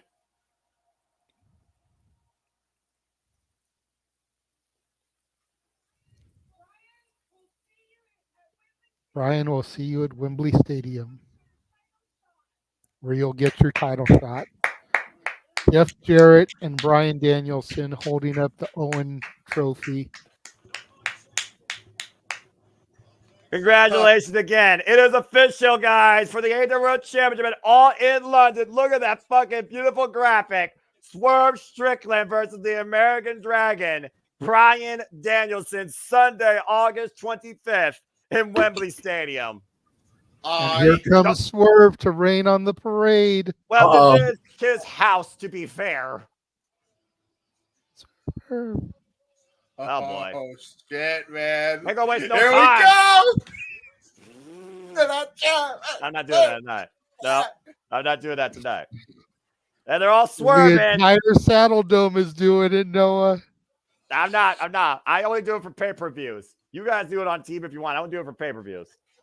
Noah, it's the fucking Owen finals. It's as good as a pay-per-view. I guess that's fair. But again, the moment's not about swerving. The moment is about Owen. And you see Bryan Danielson now looking at his future as the mogul, the realist, the AEW World Champion has arrived here. Swerve Strickland. As we have our first match official now for All in London, Wembley Stadium. And I cannot fucking wait to call this. This is so good. And as we got a full commercial now, let's go ahead and breathe real quick and once again say thank you, Jeff Jarrett, and congratulations to the American Dragon, Bryan Danielson, on winning the men's Owen Hart Foundation tournament. Oh my God, that's ugly. I guess that's the point. Oh my God. And Noah, did you just say thank you, Jeff Jarrett? I told you, Jeff Jarrett, earn my respect with that plea mission statement, sharing his heart, telling his story, his connection with Owen, and he capitalized that to the highest degree tonight, enforcing the integrity of this tournament. The right person won, and the right person handed it off. It just still rattles my brain because 2 months ago we wouldn't have heard you say that. So much like the props that you've been giving recently to my NXT, to hear you saying thank you, Jeff Jarrett, just kind of goes back into the what the fuck world is this we're living in right now. Yeah, true that. Ladies and gentlemen, today on What the Fuck Wednesday, I'm shocked. I really thought that was Hangman's to win. It was. I'm glad he didn't. I would have been beside myself for the rest of the 2 hours. Look, I'll be legit with you, peeps. I'll be legit with you, peeps. Since we're in Canada, Christian Cage's country. We all knew Heyman Adams was the wild card. As soon as that friggin' bracket was announced, we all knew it was going to be that. But as soon as I saw the name, you heard the first person that announced they were going to be in it. You heard his statement earlier this year on Collision that this is his last full run. There was no way in fuck, with the respect, it seems, that Bryan Danielson has for All Elite Wrestling, that I saw him being denied this last moment when he was not part of this last year. The fucking American Dragon's going to Wembley Stadium to challenge for the AEW World Championship. Dude, if he wins that title, I will lose my mind. Like I will have no voice after Wembley. That's probably accurate. Yes, JJ, Jeff, I see your hand there. just think about this for a minute. If there is any sort of benevolence in the office in Connecticut now that the old man has been phased out. We could be facing a 12-month period, men and boys, where we have Bryan Danielson and John Cena on top of companies as world champions at least one more time. Yeah. Take my fucking money. Yeah, that all of it. Wild, you know. And it's going to take all of it to go to WrestleMania, so there is that. I was going to say, let me ask you this, Jeff. Yes, sir. Because I know how important it is to go to WrestleMania and see John's last WrestleMania so close. Yep. Is that more important than you going to Wrestle Dream for Brian's last match? Considering you were I'll give my answer. out of his last match in Gorilla. Let's hear from the world champion and give him his respect, and then I'll give my answer to that. I completely agree. Right. Ooh. What he told you?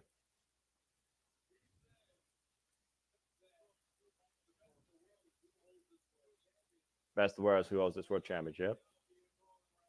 There was a lot of different. Right? He's going to silence that. He's going to silence that doubt. Gaines will be our choreographer for this, or telegrapher. You're looking at the best in the world, and you're still looking at the best AEW world champion since.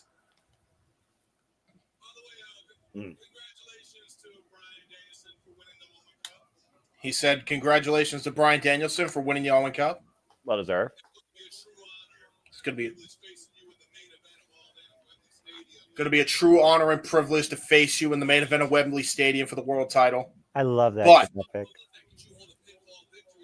Still not over the fact that you hold a pinfall victory against me. Still a little salty about that. So.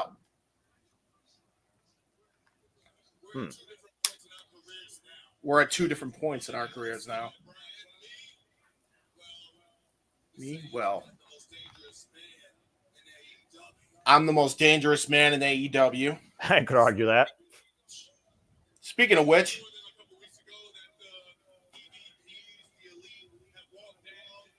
Uh-oh. Ooh, talking about the EVPs. Oh, boy. Here we go. This is going to trigger something.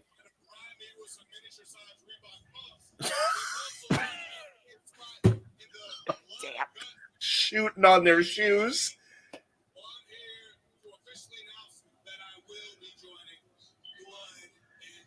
He will be joining Blood and Guts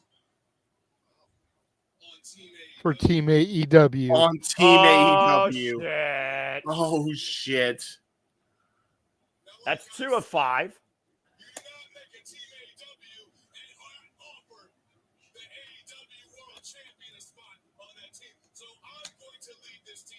All right. I'm going to lead this team and step up. There were 2 things he failed to do. 1, defeat Will Ospreay, and 2, lead Team AEW in victory. That's fair. Anarchy in the arena. Team AEW did lose. And 2 members are out indefinitely. Speaking of the Elite. Don't say their name too much.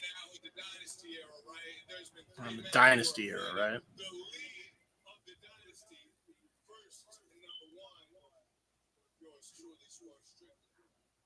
There's first and foremost number 2.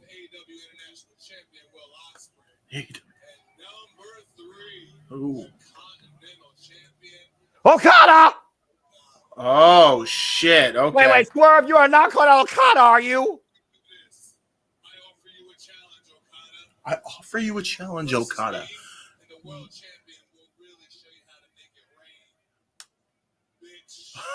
Oh, man. He said, you versus me next week. Champion versus champion. And the real world's champion will show you how to make it rain, bitch. And this I firmly promise you. Ooh. Oh. This will be your final countdown, he says to Danielson. Well, Swerve Strickland with the house statement. He is part of Team AEW for Blood and Guts. And he says Brian Danielson will be facing his final countdown at All In. And he's challenged Kazuchika Okada for a one-on-one match for his testament as champion. JJ, hate to break it to you, buddy, but I think we might have to add 250 to the watch-along list. I mean, I'm game. As we hype up the finals of the Women's Owen Hart Foundation tournament, of course. Again, just leave that there. Can you just leave that there for a moment, please? Thank you. Yes. That is greatness. That is professional wrestling glory at its finest right there. That is going to be something beautiful. Ladies and gentlemen, life is what happens when you try to make plans. That's close to the quote. Close to the quote. Well, whatever. I don't give a shit. I was planning to be downtown. Don't hate on John Lennon like that. I'm not. I can't get to a fucking book without coughing today. I'm dying over here. Don't mind me. Oh, who the hell's texting me? Fuck off. Anyway. Continue, Jeff. I had planned to be at Downtown Disney next Wednesday because it is Disneyland's 69th anniversary. However, if we're getting MJF in the ring next week against Ospreay, I can't not be here, right? I mean, you know, it's for passion, but you know, you are a wrestling fan, and he's your scumbag, and it's wrestling fan. He's definitely my scumbag, but I'm also trying to get hired back in with that company, so there is that. I okay. If you're trying, if that's a bigger priority than MJF Ospreay. Gotta suckle the teat a little bit. Anyway, I am off next Wednesday. I only have to do Uber Eats, so I can be here. I can produce. I will. You can go tantalize Mr. DeMouse with a brick of cheese to see if he can start paying you some cheddar. That would be delightful. I will say this. We talked about this last night when we decided we're going to do the NXT watch along. It's going to get to the point where we're just going to start watching along everything, and we're going to tire ourselves out. So yeah, I definitely don't want to get to that point. Yeah, no. You know what? I'm like Noah. I'm at the point where I'm kind of like all about it at this point because for at least until For the Love of Wrestling comes back, damn it, I don't have regular content on my channel. Oh no! That's For the Love of Wrestling, is on hiatus until I can get the kids back to school at least. So it's like until that point, aside from musings, aside from Statboy when he decides he wants to open the fucking doors to the sports bar, 2 weeks. Aside from open mic night and our watch-alongs, I have nothing. So as long as this NXT and A thing keeps running the way it is, and we keep getting NXT and A matches on my NXT, then goddamn it, I'm all about that shit. In that case, start following the subliminal, not so subliminal. Help us. And I still need to watch last week's TNA where the No Quarter Catch crew showed up. And I'm damn sure going to watch this week's TNA where Charlie Dempsey's in fucking action. Yes, sir. Now if we can just get other members of our team to, watch NXT when the TNA stars show up, that would be fantastic. Hey, I think you're barking up a losing tree there at this point. Yeah, about to say you can lead a horse to water, but you can't make it drink, JJ. Just saying. I had suggested, but I guess it's probably an off-air thing. But I was going to say you could have Noah just run For the Love of Wrestling. Lord knows he did that when we needed him to run Spark again. I mean, just why must we encourage the death of Noah Foster on the air? Why must this be a thing? Well, he wouldn't think of it as a death. He thinks of it as like, yay, more wrestling. That's a job. Fuck. That's true. That's true. Jesus Christ.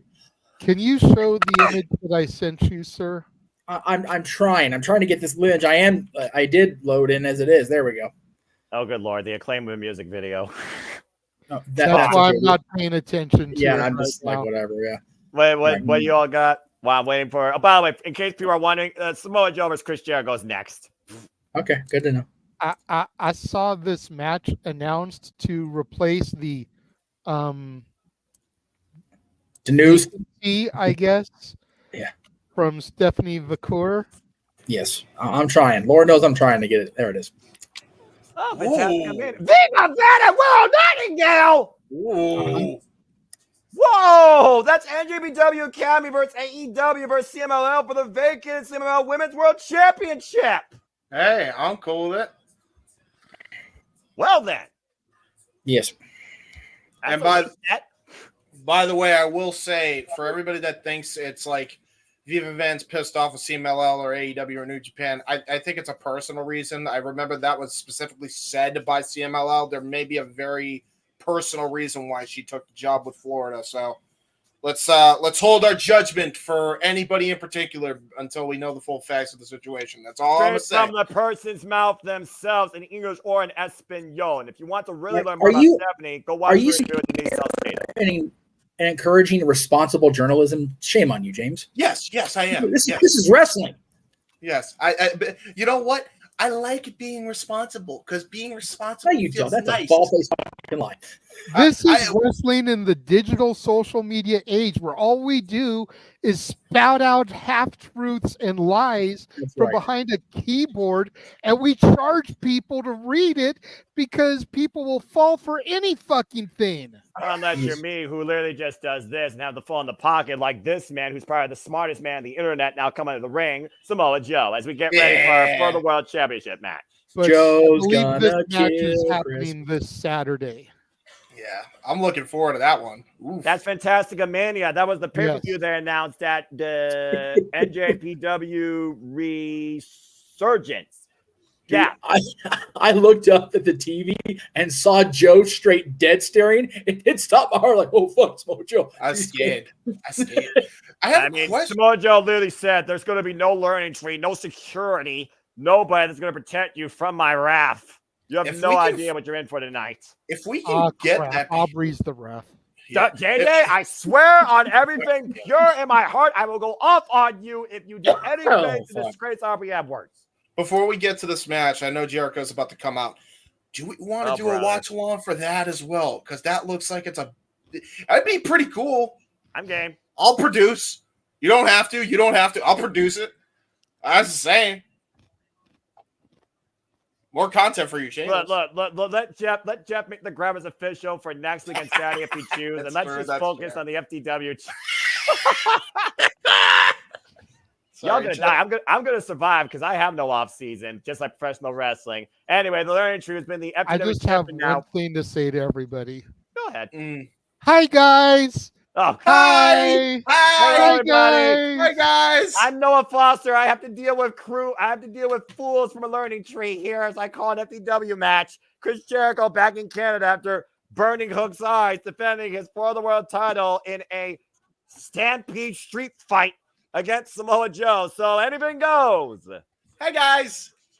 I'm gonna bow out for this, but I will say, considering the movie I'm going to tomorrow, it perfectly fits. When he's out here, I'm surrounded by idiots. You said it, not me. Bell rings are underway. Jinx, you owe me a Coke. Jericho sporting the cowboy hat tonight. And again, I can respect that, but I'm not wearing this because my head is too small for this now. Well, before Jeff makes his way to Pride Rock, let's take a look at the Samoan submission machine and the learning tree. And Samoa Joe taking the hat. That's a nice hat. I like that hat. I like that hat too. I wonder if Jake Hager likes that hat. I mean, Samoa Joe is not purple. Is it going to wear it? Is it going to wear it? Not a bucket hat either. Is Samoa Joe going to wear it? Oh! Well, hats off to Jericho. Literally. And Samoa Joe just tee it off against the FTW champion in the corner. He just hit a freaking karate chop on his neck. Speaking of purple, JJ, you and I have not been on the air together since Sunday. Did you see the Chase U purple shirt? It is a thing. I did see it. It is not a drill. There actually is a purple Chase U shirt. That screams you more than anything I've ever seen in merchandising. There you go. Samoa Joe teeing off right now I against know one, too. Massive headbutt. I did see it. I looked on WWE Shop. It's not for sale. Oh, yet. They'll probably get it to you soon, man, on NXTshop.com. I still want one that I want a sweater like Andre Chase has, so I can wear my little button up underneath it and totally be Chase U for Halloween. Oh, good Lord Almighty! Samoa Joe, Brian Keith. Well, he's taking his aggression out on the learning tree themselves. Well, that bad apple just went rolling off into the abyss. Oh my God, is that what he's calling Brian Keith, the bad apple? Oh my God. Drop kick. Well, the apple doesn't fall far from the tree. We're learning so much here tonight, and it's not from Chris Jericho. It's he sent Samoa Joe shoulder first into the barricade. Hey, I learned a lot from Chris Jericho, damn it. I always do too. Oy vey. This guy. So the problem with Arbery being a biased referee is it's no DQ. So even if she is, problem with that is people that can even the odds. Last time I checked, bias and no disqualification are two totally different terminologies in the Oxford Dictionary. Aubrey Edwards is constantly refereeing Jericho matches. If she is not in the back pocket of the learning tree, then I don't know what is. As Jericho brings a bag into the ring from under the ring. Yeah, so what is it going to be knows this what's week? in it? Hockey pucks, we're in Canada. I think you already answered your question. Horseshoes, because of the Stampede. Oh, no. Oh, no. Oh, no. Oh, yes. Oh, Jesus. There's going to be some bad luck here for one of these two men. And it might be bad luck for Jericho because he brought it in.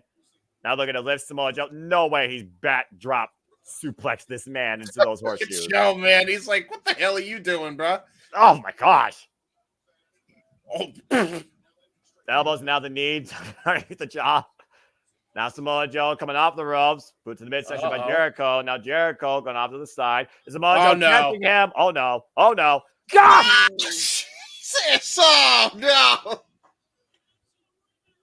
It's a ringer! And a senton follow-up!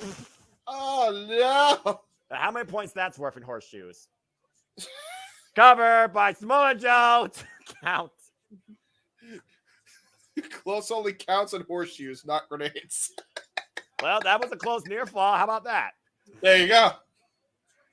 Oh, good Lord. Oh, man. Samoa Joe again just teeing off against Jericho, not trying to tie up that hamstring. Jericho, though, with a low blow, perfectly legal here. No, he kicked him in the hamstring. I don't think it was a low blow, but did Samoa Joe just go, whoa, as he kicked him in the leg?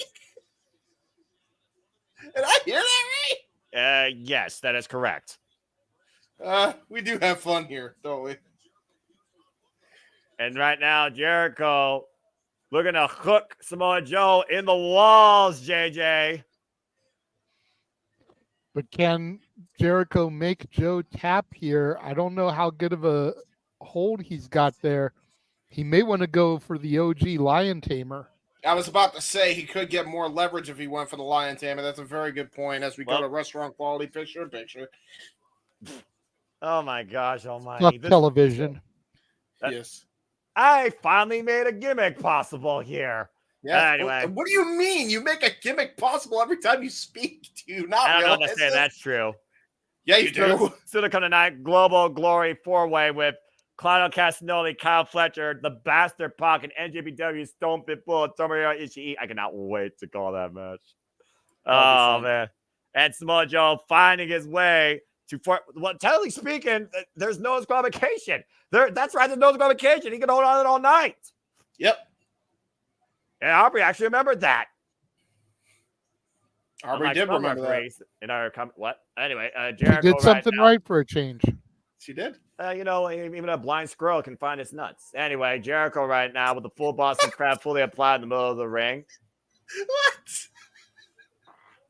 And Did you Joe just right call now, Aubrey Edwards your bastion saint of refereeing a blind squirrel? No, I called any other referee you hold her up against higher than her that. Because there's definitely been some dumber refs in that's other actually companies. fair.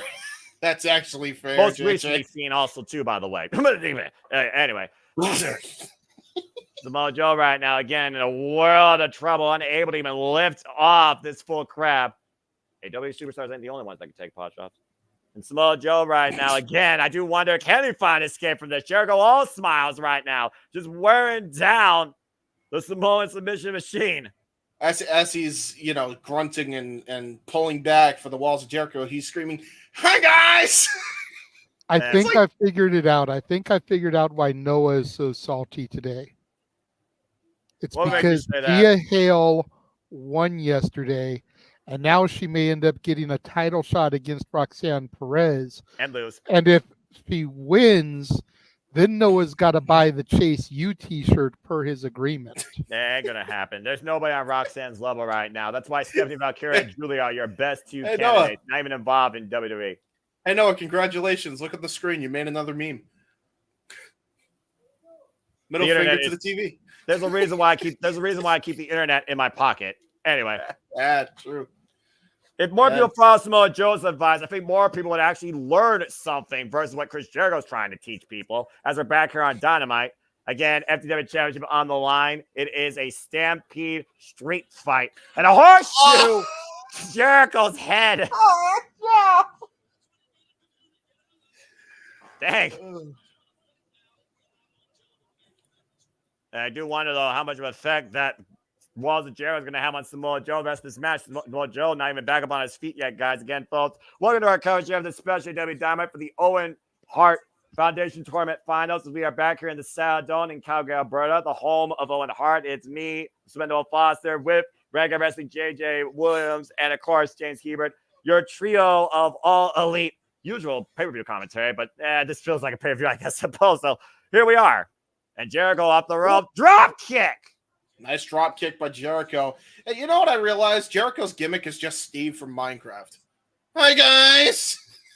Hi, guys. Hi, Steve. Dude, don't give Jericho ideas for other ways to endorse this gimmick and trademark it. And Samoa Joe looks up. No. Did you notice when we came back from commercial, Aubrey was so bored with the match she stopped to tie her shoe? I mean, you want to make sure you don't trip up. That's the perfect time to relace those boots. And again, next week, AEW Dynamite celebrates episode 250. Congratulations to this professional wrestling show on a weekly basis. And of course, the Path to All In starts July 20th. Will be literally week by week by week in the Esports Stadium in Arlington, Texas. Now, all both men are up in the stands. Here's your interactive portion of the show, folks. And outside next week, the next time we're covering AEW will be another Dynamite. It will be Blood and Guts, Wednesday, July 24th. Stay tuned for more on that, folks. That'll be 4 Dynamites in a row we've done watch-alongs for. Oh, my God. Hey, I'm for it. I'm all in. Because we did last week's, because we wanted to call the Jeff Jarrett match. Yep. Now we're doing this one because of the Owen finals. Oh! Next week is episode 250. Week after that is Blood and Guts. I'm sure Tony Khan will find some kind of something for the first Wednesday in August show to theme it off of. Let's the road to All In. Let's book Fight for the Fallen and Fighter Fest. Oh, no. No, please don't. No. Yes. More content. More Dynamites. More wrestling. Yes. By the way, we got a walk-in brawl going on right now. That backstage area. And again, Samoa Joe right now and Chris Jericho might be looking to, take a beverage. Oh, no! Oh, Jericho finally got his get back, but it was with the wrong person. He's like, I see you as Glenn Jacobs. I will now throw coffee in your face. And went for the Jews of Fat, but Joe got him in the computer clutch. Both men back near catering. If this was a couple months ago, we'd see Ethan Page and Sean Spears back there. And right now, Jericho might be going down with W. Morrissey. Oh, now the red one. Yeah. Big Bill. The saving grace for the learning tree. And again, anything goes. It's a Stampede Street Fight. And there it is. There's the gang mentality. But where is Hook and where is Shibata? Could they come run interference against these guys? Could happen. Last week, I think. Remember what happened last week? The learning tree literally obliterated Hook and Shibata. Shibata might have a broken arm and Hook is blind. Oh, and no. Jericho now with a loaded shot to the head. Jesus. That belt buckle to the head of Samoa Joe. Now the Big Bill hoisting up Joe. Choke slam on a forklift. Oh, no. Onto the pallet. What the hell are these three men about to do here? I don't know, and I'm scared to find out. Wait, who's that? Oh, the forklift driver, whoever that was. He just got smashed over. Well, does Samoa Joe know how to drive a forklift? What the hell? Doesn't matter. Joe's laid out on top of it. Jericho's behind the wheel. This is scary. What? Hi, guys. Oh, no. Oh, no. Oh, no. Oh, no. Oh, my God. What the hell, Jericho? Holy shit. You just drove that forklift for a plywood wall. Oh, my God. Joe might be out of it. I don't even know where the hell Joe went. He's under. Jericho went boom, boom, and there's Colt Cabana. Oh, my God. Jeez. The fact that Cabana's actually there is fucking genius. Oh, my God. Oh, my God. Oh, no. Boom, boom. Goes Cabana. Oh, no. This match has officially been halted. Jericho retains via ref stoppage. Yeah, no shit. Via ref stoppage, via Jericho stoppage. Jericho stops how Joe. people get fucked up. As Jericho. You called me up there with the Cabana shit. I couldn't contain myself. That was not a learning experience I think Samoa Joe was ready for. Well, that's two people from the greatest Ring of Honor feud of all time that Colt Cabana didn't help. Oh, fuck, James. Yeah, James, you accurate idiot.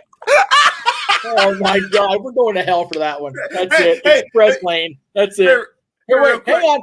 Here you go, James. Yeah. Put it up there for me for a second. I'm doing it cool and top teams on YouTube. Iiiit, you know you want to. Oh, God. Can we make this an official shirt? We have to now. It's too good. I'll work on it. Yeah, I'll get on it. Yeah. This just one's not going to go through. That was just a ha-ha. But yeah, that one's got to go through. No, for sure. But yeah, Noah, well, while we're on commercial, we'll go ahead and just leave this up indefinitely during commercial breaks for you. There you go. Hey, we gotta go like this, Jeff. Good idea. Oh, okay. I'll make it smaller. Size does count. Got it. Okay. Yeah, that's fair. Anyway. You can put it like right in the middle of the four of us. We're like right in the middle, as small as I know what I'm doing. I'm a professional. Okay. Sorry. The gimmick only works in the middle of matches. Right. Exactly. That's true. I feel like, though, with the fact we got a full commercial, maybe we should actually promote what we do here, because when I'm trying to promote all the wrestling, why don't we run our watch-along trailer? There you go. No, it's like I just want to be off screen for a minute. I'm embarrassed as fuck. Here's what's coming up.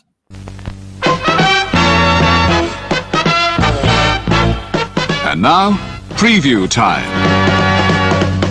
So let's take a look at what's coming your way. Stay tuned, kids. 3, 2, 1.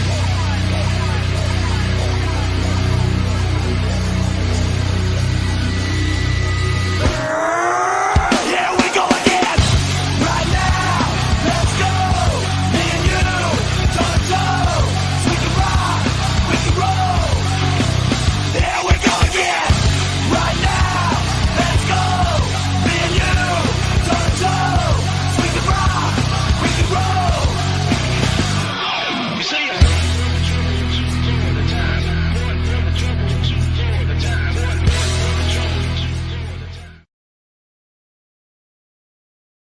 Now I'm gonna load up my bus with some juice box. I'm literally surrounded by idiots. But that being said, I love these guys. That's why I continue to do this. And also, I love the fact that we truly do cover all the wrestling, all the wrestling, all the wrestling, all the wrestling, all the wrestling, all the wrestling, all the wrestling, all the wrestling, all the wrestling, all the wrestling, all the wrestling, all the wrestling, all the wrestling, all the professional wrestling. Damn it. And other sports and other combat sports. We're going to have Dynamite 250, and who knows what the heck else might happen too. Anyways, we're back here on AEW Dynamite. I'm back here with these buffoons. The biggest buffoon on my screen is Jericho, who literally has the worst forklift drive record I've ever seen, driving Samoa Joe for a plywood wall and leaving him in a heap, forcing the match to stop, still the FTW champion. And I'm sure we'll get a status update at some point on the Samoa Submission Machine. Oof. This is rough. Yeah, come. JJ, you're not unmuted. Daniel, we don't need Jeff Dunham because we have Jeff Meacham of our own. There you go. You're using an extra app. Yeah. Well, are we pissing you off, Noah? Oh, Lord. Bye, guys. Bye, guys. Bye. Bye, Joe. Well, I know it's Luke Shabana and Joe are going to come back for a vengeance with hell to pay. Oh, shit. Well, go back inside. Already in the ring. Glory four-way here. Claudio Castagnoli, Pac, Tomohiro Ishii, and Kyle Fletcher. Gentlemen, you realize what this means. This the Women's Owen is our main event. That's correct. Not the first time, Tony actually. did the thing. I mean, last year, I think it was also the main event and also official. Again, it is Will Ospreay versus MJF for the AEW National Championship. It's again, we will be covering AEW Dynamite 250 next here on TBS. Oh, no. Those people and Claudio. I think Iiiit just killed Kyle Fletcher. Yeah, you might be right, considering he's a former six-time never openweight champion and a former six-man never openweight champion and one of the meanest dudes with a heavy load of pain in the game. Oh, no.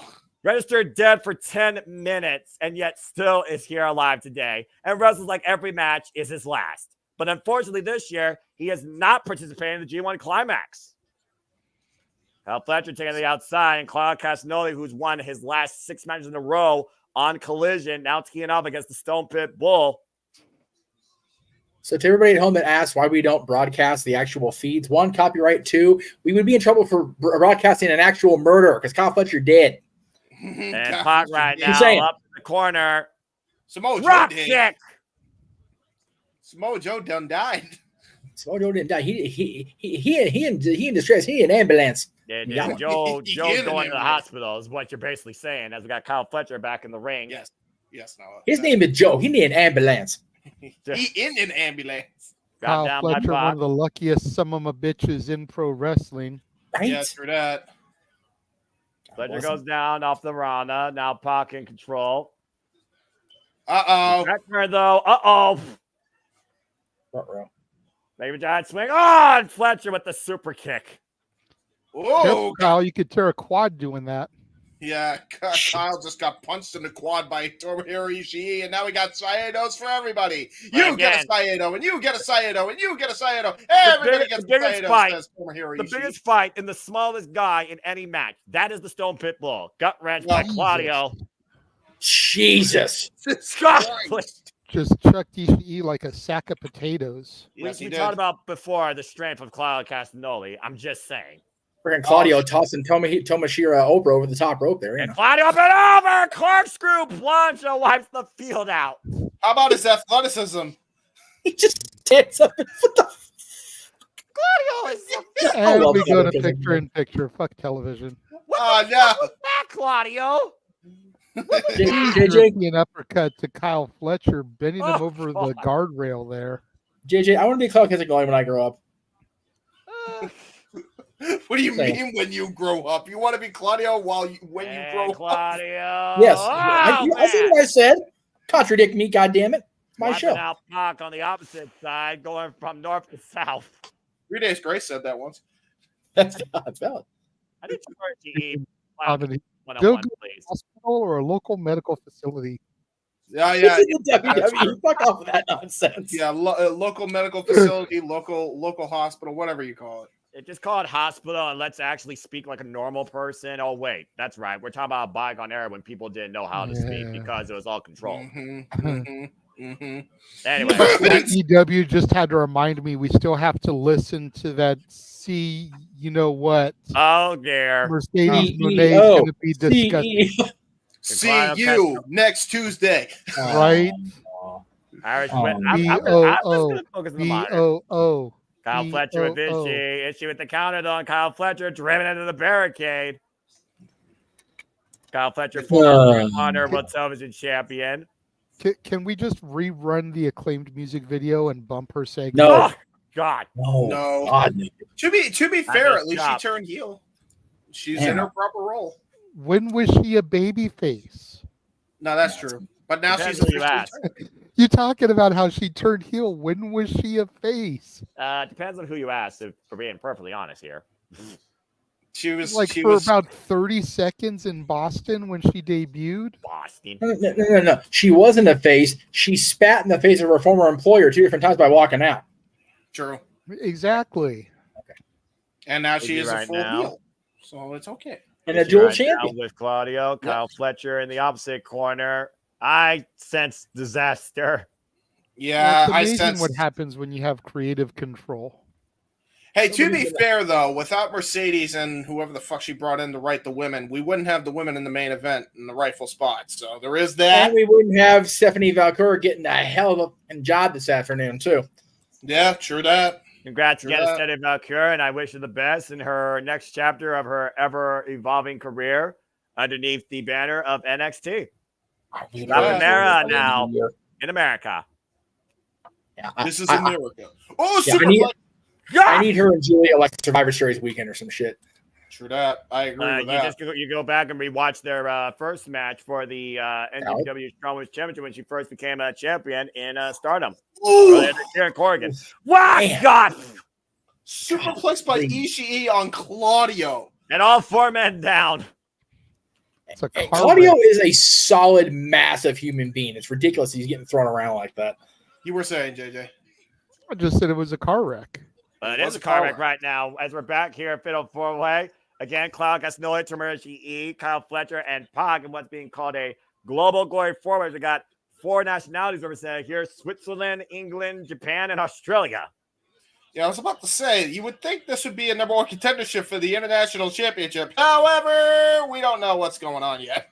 I mean, truth be told, that could be what it devolves into. For all we know, any of these men could challenge for any of the titles. The Continental Championship's up for debate as well. That's Swerve caught him out, but Okada has no challenges right now. And you got to consider that title. Oh, God! There's going to be a vomit all in.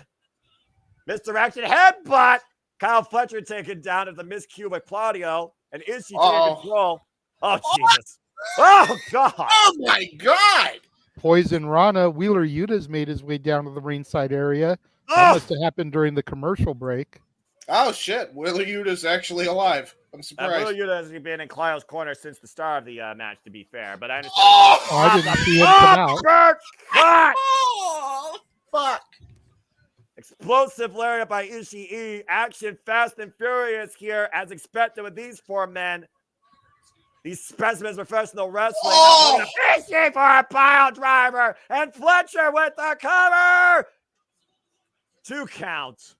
Wow. Golly. Anyway, as I was trying to say as well before we went from 0 to 100, JJ, Wheeler Yuta's been in Claudio's course since the beginning, as we've seen Wheeler Yuta and Claudio have good chemistry and good run as a tag team. And I also wonder if Wheeler Yuta maybe wants to go after the Ring of Honor Pure Championship that I believe he still has, but he might still be looking for opponents. Again, we got Double for Dishonor coming up this month too, folks. Let's keep that in mind. That's a good point. That's fair, and I can confirm Sandy's comment there as AEW tweeted 5 minutes ago. So while this match was already happening, they made that decision that winner of this match will get a shot at the international title. So well, that just threw the spanner in the works. I thought we had a locked-in card for All In. I guess not. Uppercut by Claudio. And of course, Kyle Castagnoli, previously challenged for a World Championship. Oh, 3, no. Kyle. 4, oh, 5, 6, 7. Kyle, grab 8, your head, man. 9, 10. Oh, geez. This might go all and night. into the sharpshooter in Calgary. Again, how fitting in the home of the Hart Foundation. Center of the ring. Shout out to Getting Tyson up to Kidd. the top rope. And shout out to Tyson Kidd, by the way. Claudio What Castagnoli's is the former tag partner in bastard got WWE. in mind here? Oh, boy. What is Pac looking for? Top rope. Oh, God. Drop the elbow on the back of that Kyle Fletcher and Claudio aware that Pac has the brutalizer. It's a double submission. Oh, no. And look at this. Oh, Ishii. Oh, Ishii Ishii's teeing up back in against the ring. Claudio. Trying to force Claudio to break the grip and does so. Headbutt. Oh, Jesus. And Ishii looking to hook Claudio up. Ishii able to take him over the suplex, but again, Pac with the brutalizer. Oh, God. I think he faked out Pac there. Exactly. He was going for the side lariat, and Pac buddy scouted it. Ishii paused himself and then just nailed him. And a clothesline from hell by Ishii. That might be it. Kyle down. Ishii with the cover. No. Oh, okay. I did not think Kyle Fletcher was going to get out of that. Oh. I had an AEW book MJF Will Ospreay. Damn it. I was looking forward. That was sad. Oh, neutralizing. Got him face first.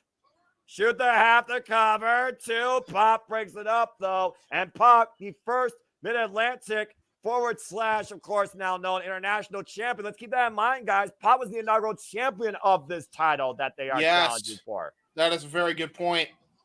PWG. PWG. That's it. Yeah, right? Two Oh, PWG Jesus. champions. And Ishii, once again, with the lace lock. German Big suplex. German suplex. Jesus. Still crying to me that Ishii was never IWGP Intercontinental Champion. And Another now the German. sidestep. Rebound Germans for Claudio and Ishii by Pop. Pop taking full control here. Oh! Fletcher almost stole one there. Cradle! Ooh. Just a very close fall there.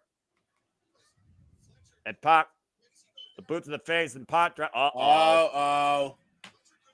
Pac might have it after this Black Arrow into the Brutalizer combo. That's If what he he's hits setting this, up I feel for. like number one contender. Kyle in the drop zone. Black Arrow connects. And the Brutalizer's in. And that's it. Immediate tap out. Pac is the number one contender. And Claudia was right there, too. Damn it. Split second margin. Is the Black Arrow the spiral tap? It might as well be. No, it was a. I don't They look think very similar. That's No. why I'm asking. It used to be called the Red Arrow when he was Neville in NXT and WWE. It's kind of like a shooting star press, but he does a spiral tap style corkscrew once he gets up in the air in shooting star press mode. Well, It's kind of a combination of the two, basically. No, spiral tap, AJ just freaking drives himself down like a freaking spiral. It's bananas.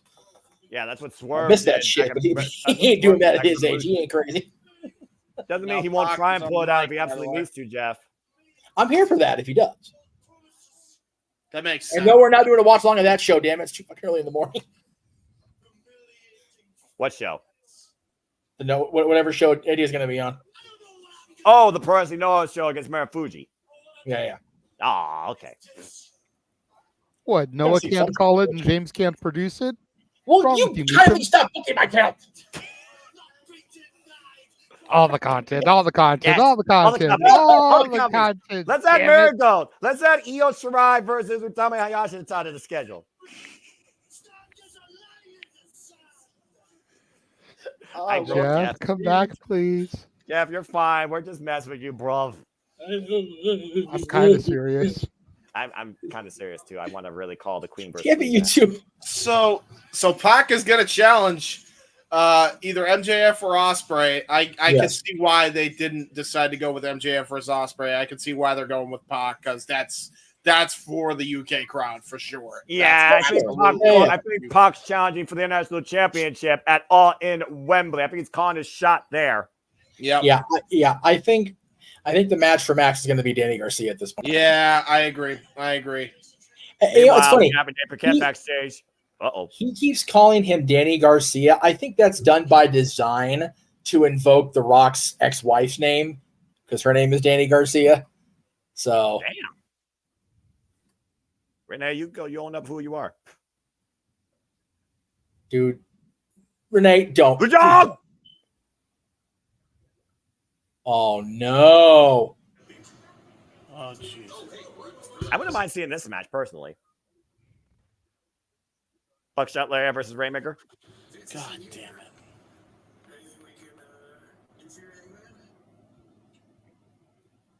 If he You'll do it. Fuck, he's joining the Elite. I guess we got our We know fourth who member. their fifth is going to be. I guess we got our full team now for Blood and Guts. Well, anyway, so we now know we got Pat for the International Championship. Oh, wait, okay. Okay, so real quick, it might not be him joining the Elite full on. It might just be because I know, but hang hands on Swerve. To be fair, he's still got to be part of their team. Yeah. Well, yeah, I mean, again, they got to fill out the team. So I mean, you have to have 5. There's your 5th. For all we know, him and Adam Page might just deck one of them and cost them the match. So I know not everybody's a fan of Mercedes. I happen to be, for the record. But for the people that aren't fans of Mercedes, I think we need to demand that Will Ospreay comes out and does the dance with her at all times, just to make it entertaining. Oh, I agree. That'd be fun. Because Ospreay doing that dance is funnier than fuck. It's so freaking white. Oh my god. He's neon white. He is Kryptonian alien white. Don't ever. Jesus. I thought Shota Umino was weird doing it in Japan. Oh, Ospreay, no. don't ever do that again. No, always do that. Always. No. No. Yes, I agree. No. I agree. If you're going to book me every night of the goddamn month, I can have my Will Ospreay dance. Fuck off. Only if you make Marion Noah official. Up. She's got a championship. She's holding her title. Yeah, she's having her championship victory toast like she was trying to have last week. Well, she was interrupted by the 3 others that do matter in AEW, and Well, that's DMD. She actually interrupted Britt because she's a freaking selfish, snooty bitch. So, there is that. I suppose that's true. But I'm also talking about the inaugural arrival, the return of the Doctor. Yes. I'm just saying. And I would not expect Britt to be too far away from this. Although I would another person that used to roll alongside the pillar come back on my screen soon. Just saying. Hey, listen, we still gonna have a cat fight, I think. I'm just saying. I'm calling it. Killer versus Monet and whoever the hell you can recruit. I'm for it. Oh, no. Hey, with the Mickey Mouse flip-off. Oh, no. What? Hey, he's got Mickey Mouse giving the middle finger to Mercedes. Oh, that's wrong.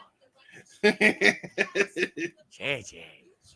That's wrong. The views of the Renegade do not represent the views of the Jeff Meacham Network, specifically the founder. Please don't fire me again, boss. You haven't heard back yet. Huh? We have a problem here? Huh? She just quoted Bret the Hitman Hart. That's sacrilegious in Calgary. So yeah, she's a heel. Oh boy.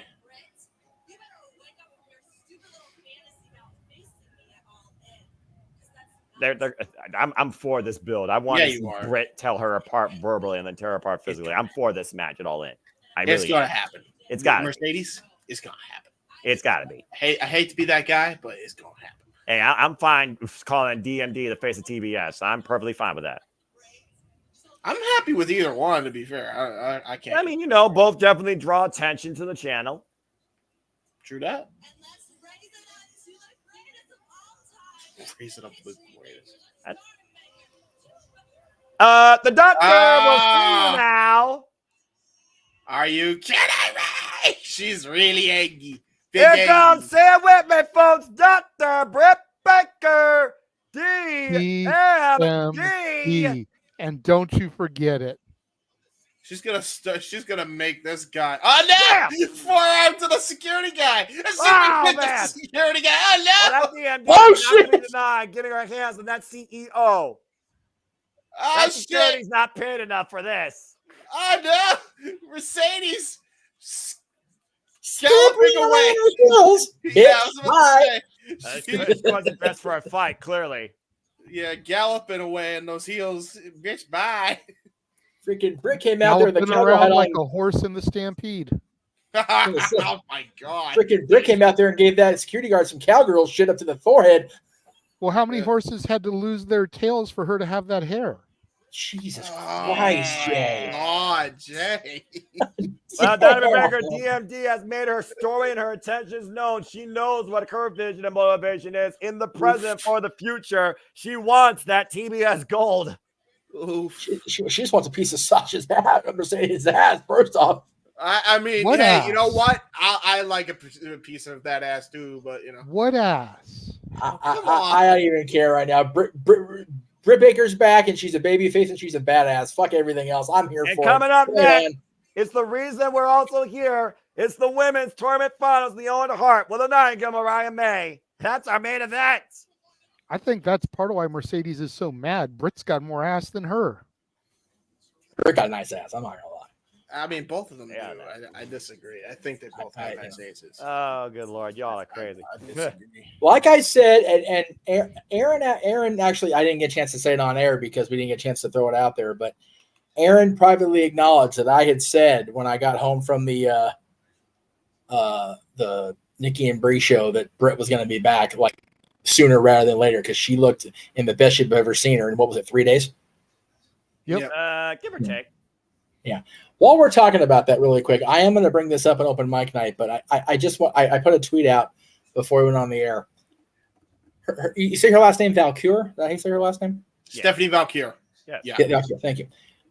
Think about this, folks. This woman was in the most heavily promoted women's match on an AEW pay-per-view 10 days ago. Yeah. Facing a woman who, like her or not, is the most heavily promoted woman on the AEW roster right now. Yeah. Period. End of sentence. And they were only in the third to last match because the last two matches were for the IWGP and AEW World Championships. Otherwise, they're in the main event. Yes. And now she is signed with WWE 10 days after that. Yep. This is the craziest fucking wrestling world we've ever existed in, and I am here for every bit of it. Absolutely. That's because the spoiled brat booked herself to win it. Oh, God. Be a long road with her on the AEW roster. Look, it's all about having your own opinion. So, thank you. There you go. You don't have to agree with it, but you No. certainly shouldn't discourage it because that's what it means to be a professional wrestling fan. It's not like he's trapped. I'm not. He's just speaking his mind. Hey, I'm not trying to throw shade here in this next moment, so please forgive me, James. At least I still face the screen and comment when she's on. I don't completely turn my back like he does with the Elite. Yeah. I may not have the nicest things to say about her, Right. much like I don't have the nicest things to say about the Elite. Right. But at least I still give her a decorum of respect by Right. facing the screen. That's fair. I take far more issue with Matt and Nick, and I laid it out pretty clear yesterday and for the last several weeks. But I laid it out yesterday to the point where the Hugh Galaxy heard it now. I have such a visceral disdain for what Matt and Nick, character or not, have turned into, and it bothers me. It bothers me at my core. Yep. I haven't dealt with Mercedes in person to have that kind of opinion about her yet, so I don't. That's why I don't feel as strongly. Character-wise, absolutely. You're supposed to hate her. That's the whole point now. And I hope Britt, much like I know Big G, that super chat hates, wants to see Britt. What the hell? So what the? Brendan Cutler. Shit. Oh no! Oh, shit! no! Darby Allin's back. Oh Yes, no! He is. I think I see who number 3 is going to be for Team AEW. I think I see him. Calgary Pink, baby. Yeah. Oh, you remember the last time we saw this man, right? Oh yeah. You remember? I remember. And he remembers clearly. Oh no! He says that Dynamite 250. We're just getting started. We're about to hear from him. Well, in the Why meantime, would you guys, legitimately piss off a guy who survived getting hit by a bus and was in an Anarchy in the Arena match like 10 days later? What the fuck is wrong with the bus? well, that's a different conversation. Let's focus on right here, and that's the finals of the Owen Hart tournament for the women. As Mariah May comes out, donned in the pink and black, looking to punch her ticket back home to Wembley Stadium to challenge her teacher for the AEW Women's World Championship.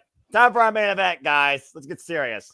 Yep. And before we get neck deep in this, did you acknowledge Big G's other super chat? I acknowledge before he said the FCEO, let's go DMD. Yes, I did. Okay. I wasn't sure. I didn't see, so I just wanted to make sure we acknowledged it. I know. Yeah, I appreciate it very much. Yeah, and I always appreciate the super chats. I'm trying to keep it as level headed as possible.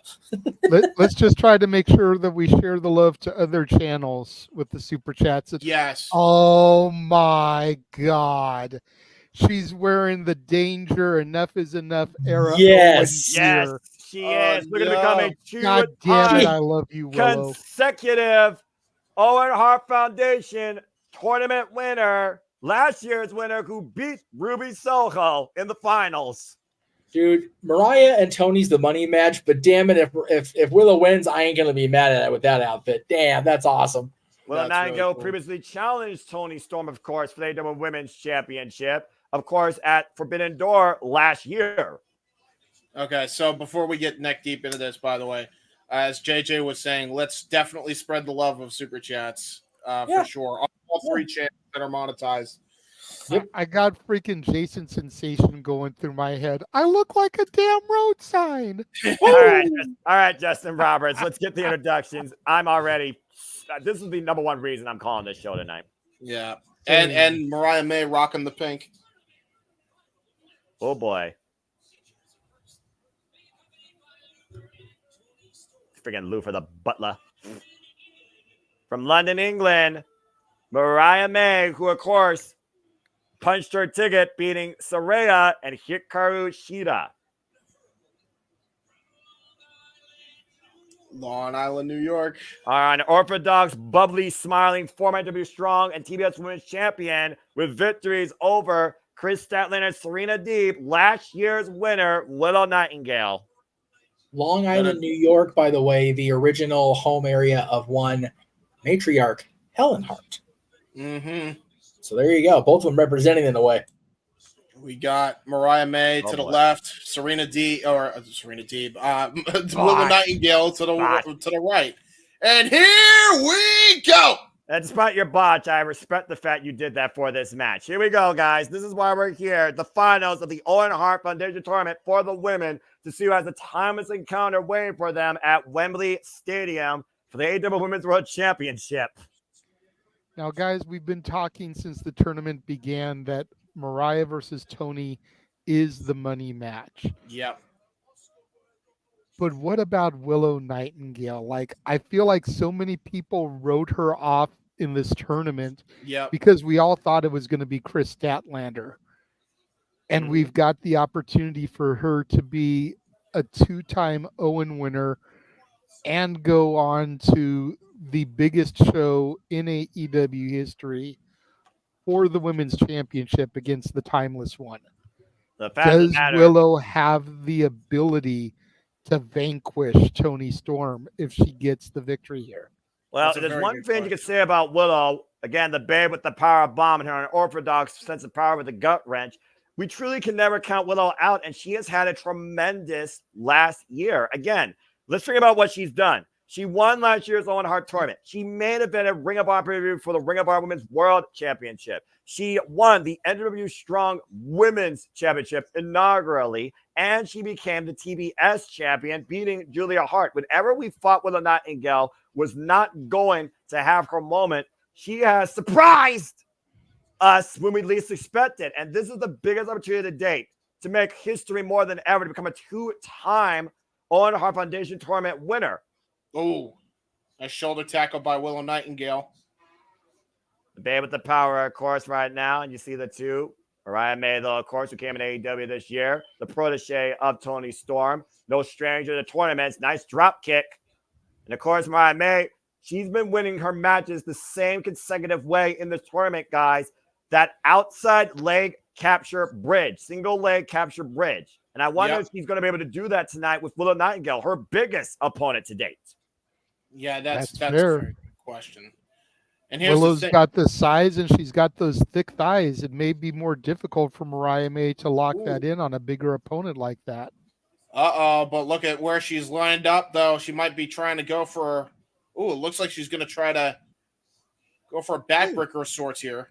Right now, she's just trying to weaken Willow Nightingale to your point with the drop kick to the shoulder blades. Only a Placed one against count the ropes. there. Cover. 1 count. Yep.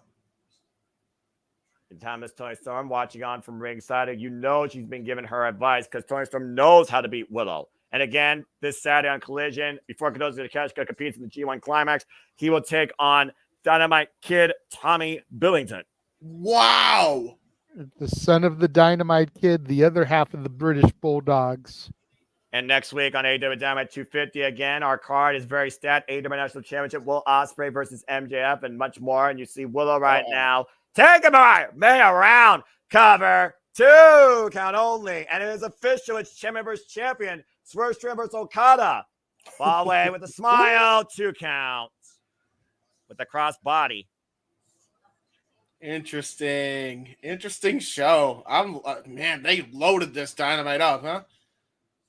And you see, of course, we will be covering the most violent match in AEW history, Blood and Guts. Team Elite now is fully known official. Team AEW still yet to fill out. 2 members known of the 5, possibly 3 after what we just saw. And Mariah May with speed on her side, but Willow again taking her down to the floor. In Nashville, Tennessee, Adam Page just joined Team Elite. Wow! Oh, yep. What about Jeff Jarrett on Team AEW? I won't rule it out, but stay tuned as this match continues. Fuck television, Restaurant Quiet picture-in-picture. Great cannonball by Willow Nightingale, which leveled Mariah May. And I will say, as much as we want to say we shouldn't count out Willow Nightingale, we shouldn't count out Mariah May either, man. She's been absolutely tearing it up in that ring for the better part of a year now. Oof. Agreed. Again, Mariah May, very few losses underneath her record, of course, to your point. Again, the protege of Timeless Tony Storm came into AEW, literally her first match this year in January. Oof, and has only lost up to this point against the recover. 2 counts only. Has only lost to Serena Deeb and Saraya since being a part of AEW in singles action. I do wonder this, though, with the fact that Saraya was so determined to get back to Wembley, and now she doesn't have a way back to her homecoming, and the bad blood between Chris Statler and Willow Nightingale, would either of those two come into play and influence this? Nice suplex. Look at the leg. 2 count for Willow. Always possible, but I hope not. I'd like to see this end fair, no outside interference. Agree. Although we've also got to be on the lookout for Timeless Tony and Luther at ringside. Nice guillotine here applied by Mariah, trying to wear down the Bay with power. Great positioning here in the middle of the ring, but again, Willow just too strong, forcing the break, driving her in the corner. Oh, and with the open palm chop to boot, just setting her right seated into that corner. Russian leg sweep. And now tying up Mariah May here, potential submission. Yeah, really nice submission by Willow. I wasn't expecting that. And look at the way right now that her leg is wrenching on the neck of Mariah May while trapping the right arm, keeping her body between her and the ropes. But again, the reach, Mariah May forcing the break. Mm-hmm. They say thick thighs save lives, but those thighs were trying to choke her out. Mm-hmm. Was trying to take her life. Bing bong. A hot girl grabs versus fixed thighs apparently here to tell the tape of this match. And Mariah May perched on the top rope. And again, Timeless Tony Storm, she has been the unstoppable dominant character since Full Gear with wins over Rico, Hikaru Shida, Diana Purrazzo, Thunder Rosa, Sky Blue, and of course, you recently just called on AEW Collision, Trish Adora. Not to mention her win against Mina Shirakawa at the Forbidden Door, her last title defense. Nice missile drop kick as we're back in full picture. Mariah May looking for lights, camera, action. Oh, boy. Looking to run it in and duff. Oh, got deflected by Willow. And DDT, though, follow up. Mariah May, cover, hook in the far leg, 2.5. Well, I don't know if she deflected it, but it looked like she did from that angle. I'll tell you right now, that was full cheek-on-face impact. I see. Well, I can't really bet against that.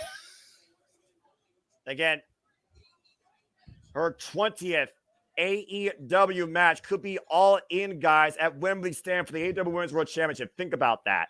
That's crazy, you know. Uh-oh. Whoa! God, planted! High stack to the winning kick out by Mariah May again. Willow looking for it here, stepping through.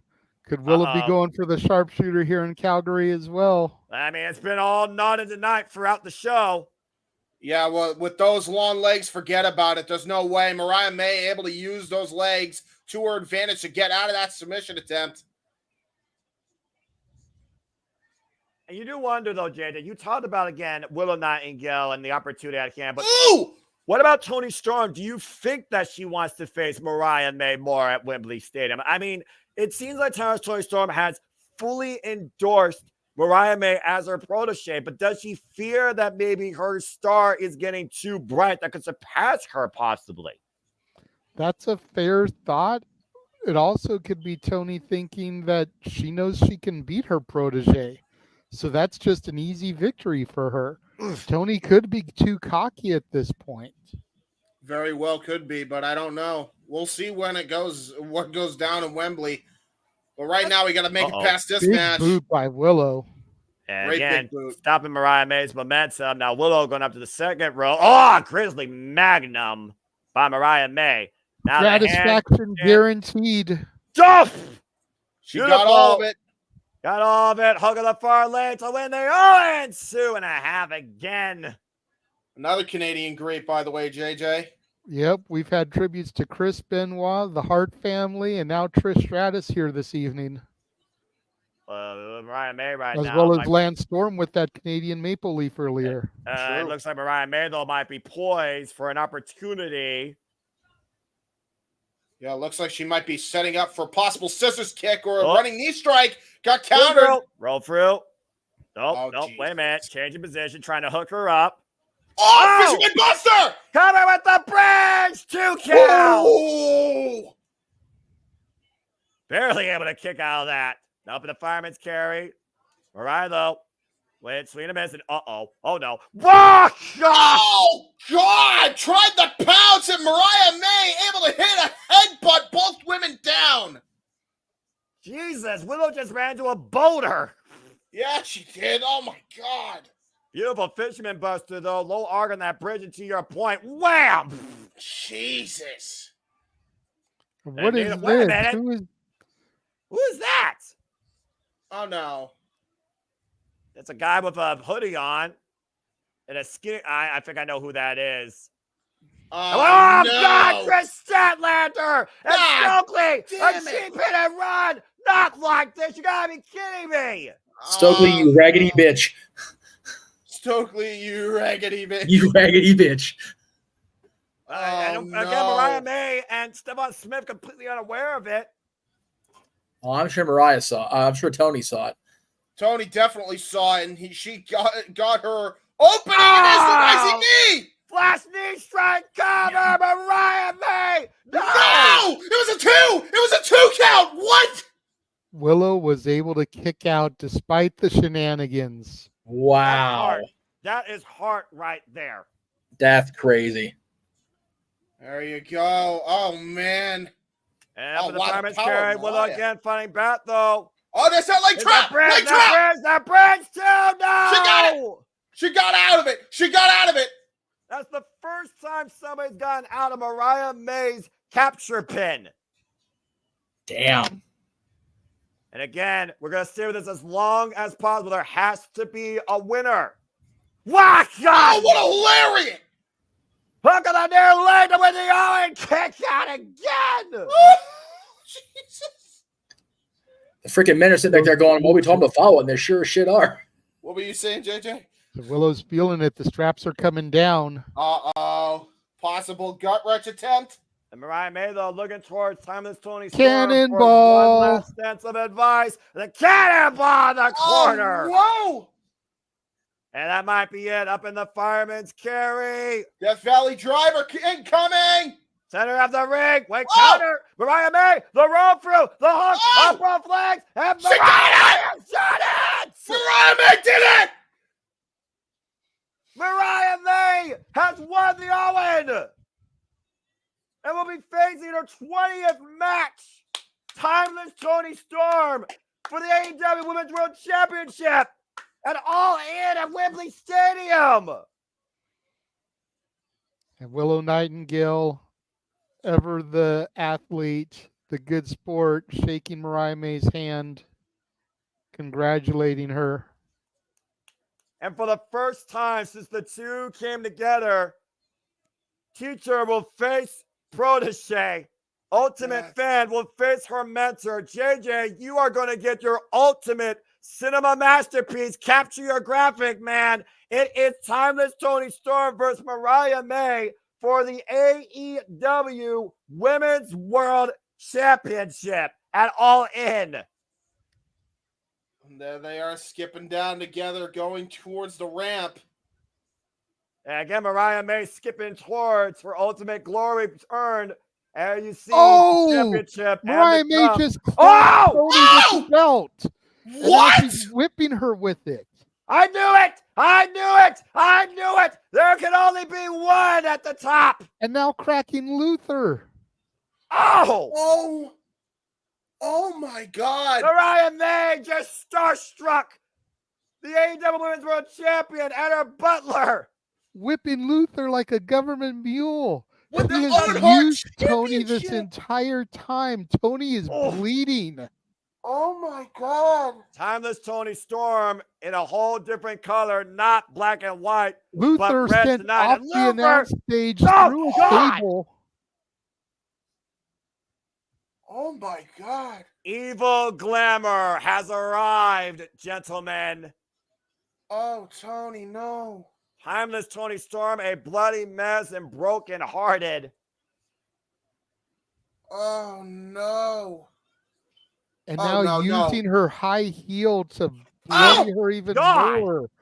Just bludgeoning Timeless Toni. Oh my Holy Lord. shit. Oh my God. Jesus Digging that Christ. heel into it.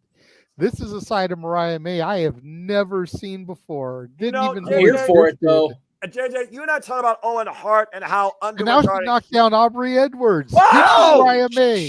Shit. What the hell is wrong with this bitch? She's lost her damn mind. I'm here for it. Yeah, I'm not. Oh, I I'm am. sad. Oh, I am. I'm telling you, she has used Toni all along. And Right sealed on. with a kiss in blood. And Oh, bosom. God. Nuzzling her, nasty. getting some of the blood on her cheek. You sick fuck. There's your graphic, though, guys. Your ultimate timeless attraction with a bittersweet symphony may await. Timeless Toni Storm defends the AEW Women's World Championship against her protege, Evil Glamour born Mariah May, as the Owen Hart Foundation Tournament finals conclude. For the Renegade Wrestling, JJ Williams, for James Heber and Jeff Mitchell, and this is Noel Foster. We'll see you Friday for Siege Wrestling. Holy hell, what a bloody conclusion to what may be the curtain call for the Timeless era, too. Damn. I love it. I love it. The Motorboat Trio's done. No. No. I said it once. I'll say it again. Oh. There are no friends in this business. And if That's right. Mariah May just didn't encompass what Owen Hart probably always wanted to do to prove that he should be the talking point, he should be the champion, I don't know what other similar you get than that right there. Mariah May is in it for herself. And now she has the ultimate opportunity, guaranteed. Good luck, Toni Storm. You're going to need it. Yeah. And I agree with the sentiment here from Sandy because it's time to bow out. So we will see you guys, as Noah said, Friday night at, let me get the time right out loud, 9 p.m. Eastern, 6 p.m. Pacific, because my dumb ass forgot they're on the West Coast. So we're starting at 9 p.m. Eastern because the show starts at 7 p.m. Pacific for Prestige because they're in Portland. Gotcha. Okay. So yeah, I had it labeled wrong again because I'm so eccentric, because that's how the wrestling business is, that I got myself messed up. So we will be live at 9 p.m. Eastern, 6 p.m. Pacific on Friday. Gotcha. And that's why I always ride West Coast first, because being on the West Coast, that's the one that I think about first. Anyway, you take that back, Mr. I shall not. Wait. Don't make me use one of these three to do what Mariah May just did. Hang on. I know where you live. No. Where you live? Yeah, you gotta figure out which house I'm at first. That's true. He has multiple addresses, JJ. Well, I know he's not at the one that I've actually been to, so I can just figure it out from there. All right, kids. Got the green screen up behind him. That's the studio house. Yes, it is. This is valid. All right, we out though, folks. Thank you all again for watching our coverage. We'll be back Friday. We're actually off tomorrow. What a concept! Wow. But until Friday, are we though, or are we going to do a watch along of Impact because the Charlie? No. Stop it. That's getting to know what you get that evil grin off your face, Smucker. What?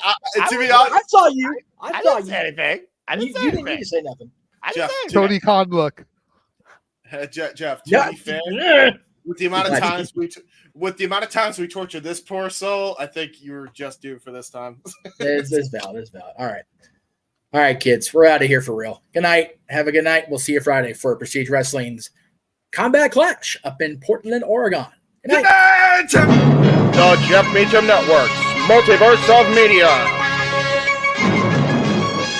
For over 15 years, the recognized symbol of excellence and the standard bearer in coverage of sports and entertainment.